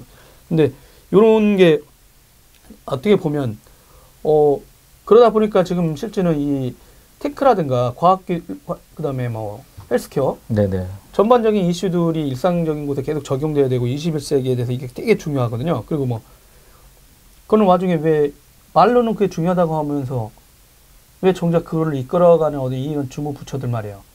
이런 데에 대한 어떤 문제, 그러니까 누가 책임을 묻는 게 아니라 지난 5년간에 어떤 문제들을 우리가 놓쳤는지, 그 다음은 그 이후에 어떻게 해야 될지, 그러니까 정부의 연속성이 당연히 중요하긴 한데, 리마인드 할 필요는 그게 없다는 거예요. 그거 없이 그냥, 아무 문제 없이 그냥. 했던 거 그대로 그냥. 그러니까 저희들이 받는 입장에서 보면, 그분들은 바뀌었는지 안 바뀌었는지 모르지만, 박근혜 정부나 문재인 정부의 없어요. 이쪽 부서들이 하는 일이 달라진 게 뭐지? 똑같이 컨트롤 C, 컨트롤 V 한 자료들이 계속 쏟아지는 것 같고. 그렇죠. 이번에 그것도 들으셨어요? 5대 과제. 예. 네, 그러니까 이제 그런 이슈들이 나오다 보니까 왜 점검도 없이 가냐. 근데 더 힘은 더 실려. 더 몰아주고 있죠. 네. 엄청나게 몰아주고 있어요. 네, 그러다 보니까 이제 참 이런 걸 또 이제 유영민 장관이 오시긴 했는데 이제 뭐 SI 출신. 그다음에 약간 이분도 창조과학 쪽에 약간의 이슈가 있었죠. 진짜 이슈가 없다고 할 수 없습니다. 거기 있던 인물 막 이러다 보니까 근데 그분이 어떤 사회적인 어떤 소프트웨어 쪽이라든가 이런 쪽에 대한 어떤 문제들 어떻게 이제 해결해 보겠다라고 이제 노력은 하고 계시지만 실질적으로 지난 정부의 성과라고 올렸던 그런 이슈에 대해서 한번은 점검을 한번 해보실 필요가 있어요. 근데 제가 볼 땐 그런 점검 없이 그냥 가고 있다. 아마 클라우드나 이런 것들도 성과가 없었는데 그 사람들이 다 성과 있다고 아마 보고했을 겁니다. 네네네. 네? 그래서 현실적인 그냥 쓰고 있는 내용이나 구체적인 내용이 없이 그냥 그 사람들이 다 살아남았으니까 네. 장관 한 명만 바뀌고 공무원들 바뀐 사람이 없을 거예요. 많이 한두 명만 위치가 바뀌었을 뿐. 근데 전체 조직은 과연 반성하는 게 있었을까? 전 그건 없었던 것 같아요. 특히 과학기술 이쪽에서. 제 혼자 생각이에요. 아니요. 대부분 사람들 그렇게 생각하고 있을 거고 실제 지금 뭐 올해는 사실은 좀 건너뛰고 그 전에 것들 정리하는 분위기일 수 있는데 내년도 정책 설정 방향 이제 보면 과학 쪽에 좀 많이 투자한다고 하는데 과학 쪽도 사실은 예산이라든가 이런 건 전형 문제들도 좀 있는데 그런 부분에 대해서 좀 디테일하게 좀 볼 필요가 있다고 생각이 들어요. 저도 내년엔 이런 주무부처럼 좀 친하게 지내야 될 텐데. 관하고 친해야 되는데 우린 관이 별로 안 친해. 친해지는 방법이 있을까? 불가군 금가원입니다. 관하고는. 도라이브를 가서 찾아서 해드릴까요? 아니 뭐 나쁘진 않은데. 시청자가 별로 없어서. 네. 아니 뭐 그냥 하는 거죠. 뭐 언제 저희 시청자를 따졌습니까? 왜 그러십니까? 네. 갑자기. 알겠습니다. 근데 이 부서들이 계속해서 우리는 계속 얘기를 했었습니다. 여러분 진짜 좀 제대로 잘 좀 해주세요. 그리고 근데 물론 그런 것뿐만 아니라 이제 감시가 필요하다 이런 생각이 듭니다. 진짜 제대로 뭐 다 박수 쳐줄 때 뭐 저희들은 그냥 옆에서 뭐 딴지 거는 사람들도 한두 명 필요하잖아. 그럼요. 네. 9번째 뭐가 있죠? 9번째 단말기 지원금 상한제 폐지된 거하고 네네. 보편적 요금제 도입. 어쨌든 근데 단통법은 여전히 유효한 상황이에요. 그러니까 단통법 중에 15개월 미만의 휴대폰에 대한 이통사의 지원금 제한하는 왜 제한하는지 모르겠어요. 바보 같은 애들이 바보 같은 걸 만드는데 이게 일단 폐지가 됐고 그래서 여러분들이 지금 우리가 시장에 가면 공짜 폰들을 살 수가 있고 얻을 수가 있고요. 그리고 되게 저렴한 비용으로 살 수가 있어요. 그러니까 아이폰 6가 공짜 폰이고 6S도 한 20만 원대. 물론 요금제는 좀 설정이 돼야 되지만 뭐 어찌됐든 그런 부분이고 어찌됐 기본적으로 이제 이용자들의 차별을 막기 위해서 만들어진 법인데 오히려 이용자들을 차별을 하게 만들어서 저는 뭐 전부 다 없애고 불필요한 규제요. 사실은 상한을 제한하는 것 자체가 시장 경제 원칙에 위반이 된다고 생각을 하고 있기 때문에 어찌됐든 그래도 뭐 그 정도만 하더라도 기본적으로 요금제는 그대로 둔 상황에서 뭐 일반 이용자들 입장에서는 단말기 비용이 좀 떨어지게 되면 전체적인 가계 비용은 줄어드니까 좀 긍정적으로 생각이 들고요. 어찌됐든 그래도 또 이제 또 하나 추가될 거는 이제 그 보편적 요금제라 그래서 기존에 똑같은 사용량이지만 요금제를 좀 저렴하게 내놓는.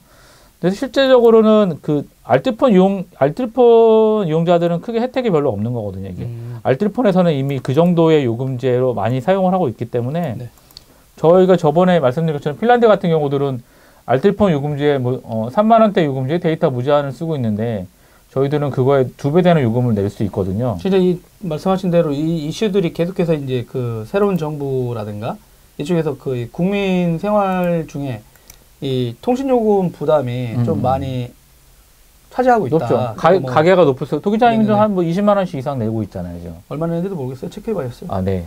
진짜로. 네. 아들들이 제 통장에서 다 빠져나가고 있어서. 어쨌든 뭐 그래서 일단은 저는 알뜰폰 요금제 그러니까 이게 좀 중요한 게 기본료 폐지는 끝까지 저항해서 통신사들이 잘 선방한 거 아닙니까?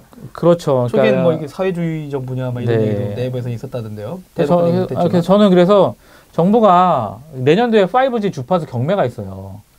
5G 주파수 서비스를 하고 내년 상반기에 결정이 되어 있는데 네네네. 주파수를 다 팔아서 이익만 챙길 생각을 하지 말고 주파수를 다 넘기지 말고 10%나 5% 정도 갖고 있고 해외처럼 거기 주파수 요금 설정이라든가 거기에 설비 투자 이런 부분에 대해서 좀 알아야 될 필요가 있을 것 같아요. 그래서 법령을 좀 개정을 해서라도 그 주파수 경매할 때 다 어느 정도 그 원가 계산할 수 있는, 지금은 그렇거든요.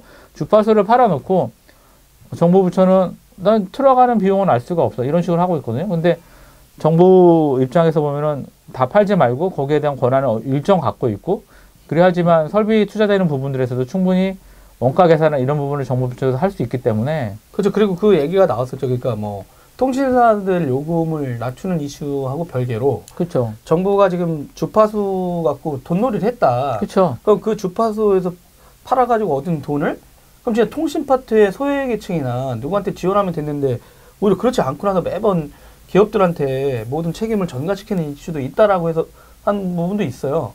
관료들의 문제인 거죠. 그렇죠. 그러니까 그게 엉뚱한 데 썼다, 그 돈. 네, 주파수를 원래는 정격이만 10조라 그러면 12조 정도의 이통사들은 사고, 니네 10조에 샀으니까 1조나 1.5조는 우리 줘, 이렇게 되는 거죠. 네네. 그러니까 이런 아주 안 좋은 관행들인데, 뭐 그러니까 이제 원가 개념 자체가 되게 웃긴 거예요.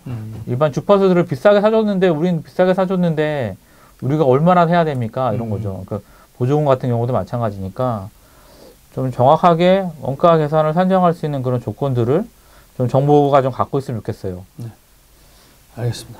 이제 내년엔 통신요금 이슈는 많이 여전히 또 뜨거운가요? 제사통신사 등장? 제사통신사는 제가 봤을 때는 힘들 것 같아요. 예, 왜냐하면은 뭐 이통 3사들의 어떤 체계가 되게 굳건하고 오히려 알뜰폰 사용자들에 대한 단말기 망 이동통신 도매대가 비용이 그러니까 계속 그러니까 원가가 얼마인지 모르는 상황에서 이통사들이 제출하는 조건만 가지고서 그래 니네 이거구나 그럼 우리 이만큼 받아도 되겠다 이런 식으로 요금이 결정이 되니까 알뜰폰 사업자들 입장에서도 그 얘기를 하거든요.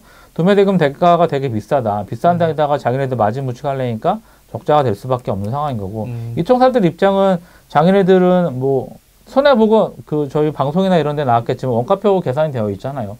그 상황에서 손해를 보지 않고 망 대가 이익을 챙긴 상태에서 망 도매 대가를 주니까 당연히 그들로서는 뭐 그래 가져가 이런 거니까 뭐 정책부서에서 좀 그 도매 대가에 대한 그런 부분들의 정확한 원가 계산이 좀 필요하다고 보여요. 그런 것도 있잖아요. 요즘 이제 클라우드 인프라가 통신사 인프라로 들어가고 있거든요. 그렇죠, 그러다 보니까 그렇죠. 이제 그 설비 투자 후발주자가 좀 그 기지국을 짓는 이슈가 있긴 한데 그 인프라를 만들어내는 비용이 상당히 저렴해지고 있다. 그렇죠. 50% 언더로 떨어지고 있는 상황이기 때문에 어떻게 보면 정부가 정책적으로 그런 만약 하면 제4 이동통신사를 그렇죠. 이렇게 하게 하려면 이렇게 봐도 쉽지는 않잖아요. 네네. 그러면 그 회사가 쉽게 들어올 수 있는 구조나 기술적으로 된 게 있거든요. 그렇죠. 그럼 그쪽을 좀 유도를 하고 말씀하신 대로 뭐 주파수를 뭐 5G 쪽에 하든 아니면 이제 뭐 그러니까 순차적으로 소프트 랜딩을 하잖아요. 그렇게 할 수 있는지 저는 이제 그런 약간 미세한 조정들이 필요한데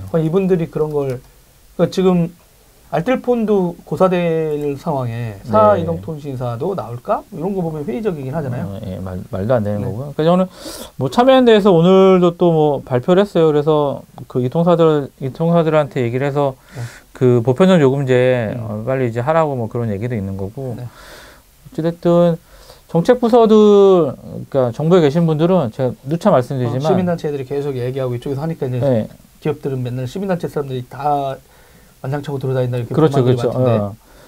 정책의 기준은 물론 산업 구조의 핵심이 그러니까 최종 소비자가 있고 기업이 있고 그 중간에 정부가 있는 거죠. 그러니까 잘 조율해야 되는데 그동안의 정부의 정책들은 기업가들의 편을 들었다는 의견이 지배적입니다. 그렇기 때문에 하지만 이제 결국 기업이 잘 되려면 최종 소비자가 잘 돼요.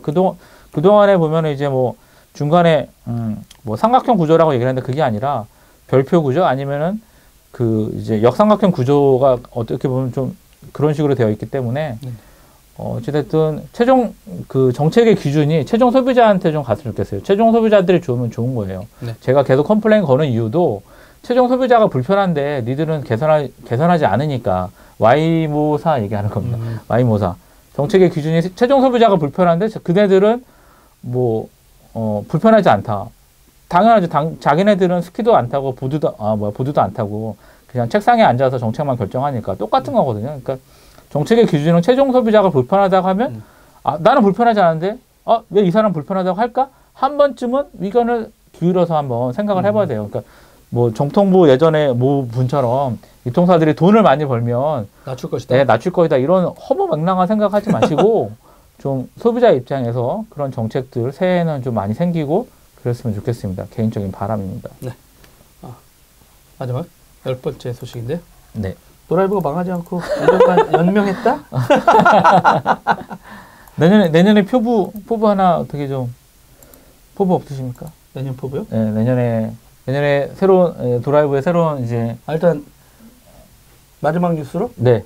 10번째 뉴스는 네. 도라이브의 내년 새해 포부 안착? 브랜드는 안착. 네. 그 브랜드는 안착됐는데 네. 실기하지 못한. 네. 그게 아니라 실제는 제가 이제 내년에 서준석 PD를 영입한 다음에 네. 초심을 잃었다. 제가 아. 원래는 저기 1인 미디어들처럼 그러니까 제가 이 모바일 뛰어다니면서 인터뷰도 좀 하고 했는데 네. 서 PD가 너무 고급스럽게 잘 PD의 만드니까 시스템에 그냥 심취해 있어서 그러다 보니까 사람들이 이제 야성이 사라졌다. 날 것 그대로 와일드 없어졌다. 와일드가 없어. 맨날 폰 들이대는 인간이 갑자기 요즘 화면 구성도 좋아졌다. 이러면서 이제 나타나지도 않는다. 네. 이런 미론 아닌 미론도 많고. 그러다가 제가 어제 또 실제로 방송 준비하면서 좀 반성하고 또 있는데 네. 제가 실제는 폰을 찍고 거기서 편집해가지고 이렇게 내려고 이걸 시작했거든요. 그쵸. 그러다가 근데 1년만 또 이제 등 따뜻고 배부르게 그냥 살았던 것 같아요. 그냥. 네. 근데 진작 이런 거 하나도 안 한 거죠. 그러다 보니까 내년엔 그 초심으로 좀 들어가서 네. 그래서 이 폰에서 찍고 저한테 원했던 건 그 고급스러운 앵글이 아니죠. 물론 그게 필요한 영역이 있어요. 당연히. 그렇죠. 먹고 살고나 어떤 비즈니스를 하기 위해서는 네. 필요했는데 실제는 현장감 있는 영상을 현장에서 송출할 수 있는. 예전에는 진짜 어떻게 보면 도라이브가 구글 알파고 할 때 거기 그냥 제가 폰 들고 있었거든요. 혼자 팔 아프긴 했지만 미국 가서 넷플릭스 사장님 발표할 때 했다가 이제 퍼지니까 사람들이 있는데 어느 순간에 이제 너무 정해진 방송이라든가 예기치 않은 이런 거 없이 했던 그러다 보니까 내년에는 내가 진짜 제가 만드는 컨텐츠죠. 폰으로만 찍고 폰으로만 끝내는 거를 반드시 1분기 안에 해야겠다. 1분기. 네. 늦어도 1분기는 아니고 1분기. 그럼 내년 6월까지? 네. 일단은. 알겠습니다. 근데 그런 걸 해야겠다는 생각이 올해 뼈저리 느꼈고.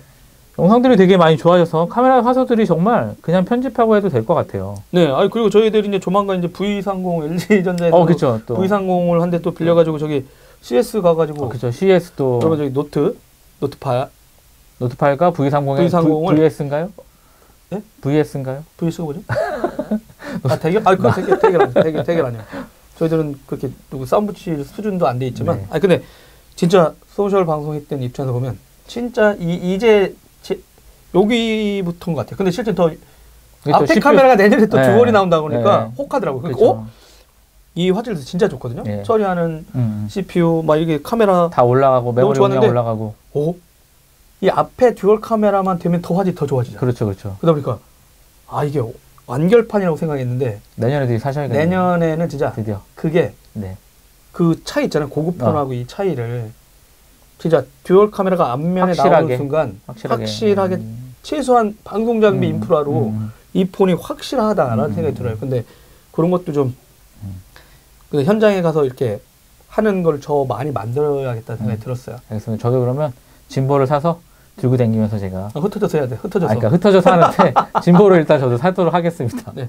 짐볼이 필요해. 그리고 하여간 그런 것들을 좀 더 해볼 필요가 있는 것 같고요. 하여간 올해 한 해 저희 라이브 정규로 한번 했던 건데 이렇게 사랑해 주신 여러분, 그 다음에 항상 매주 함께 해주신 정호성 기자, 그 다음에 이제 매번 이렇게 나가면 팟캐스트 쪽에 작업하느라고 항상 고생하는 서준석 PD한테 다시 한번, 그리고 시청자 여러분한테, 청취자 여러분한테 감사의 말씀을 드리겠습니다.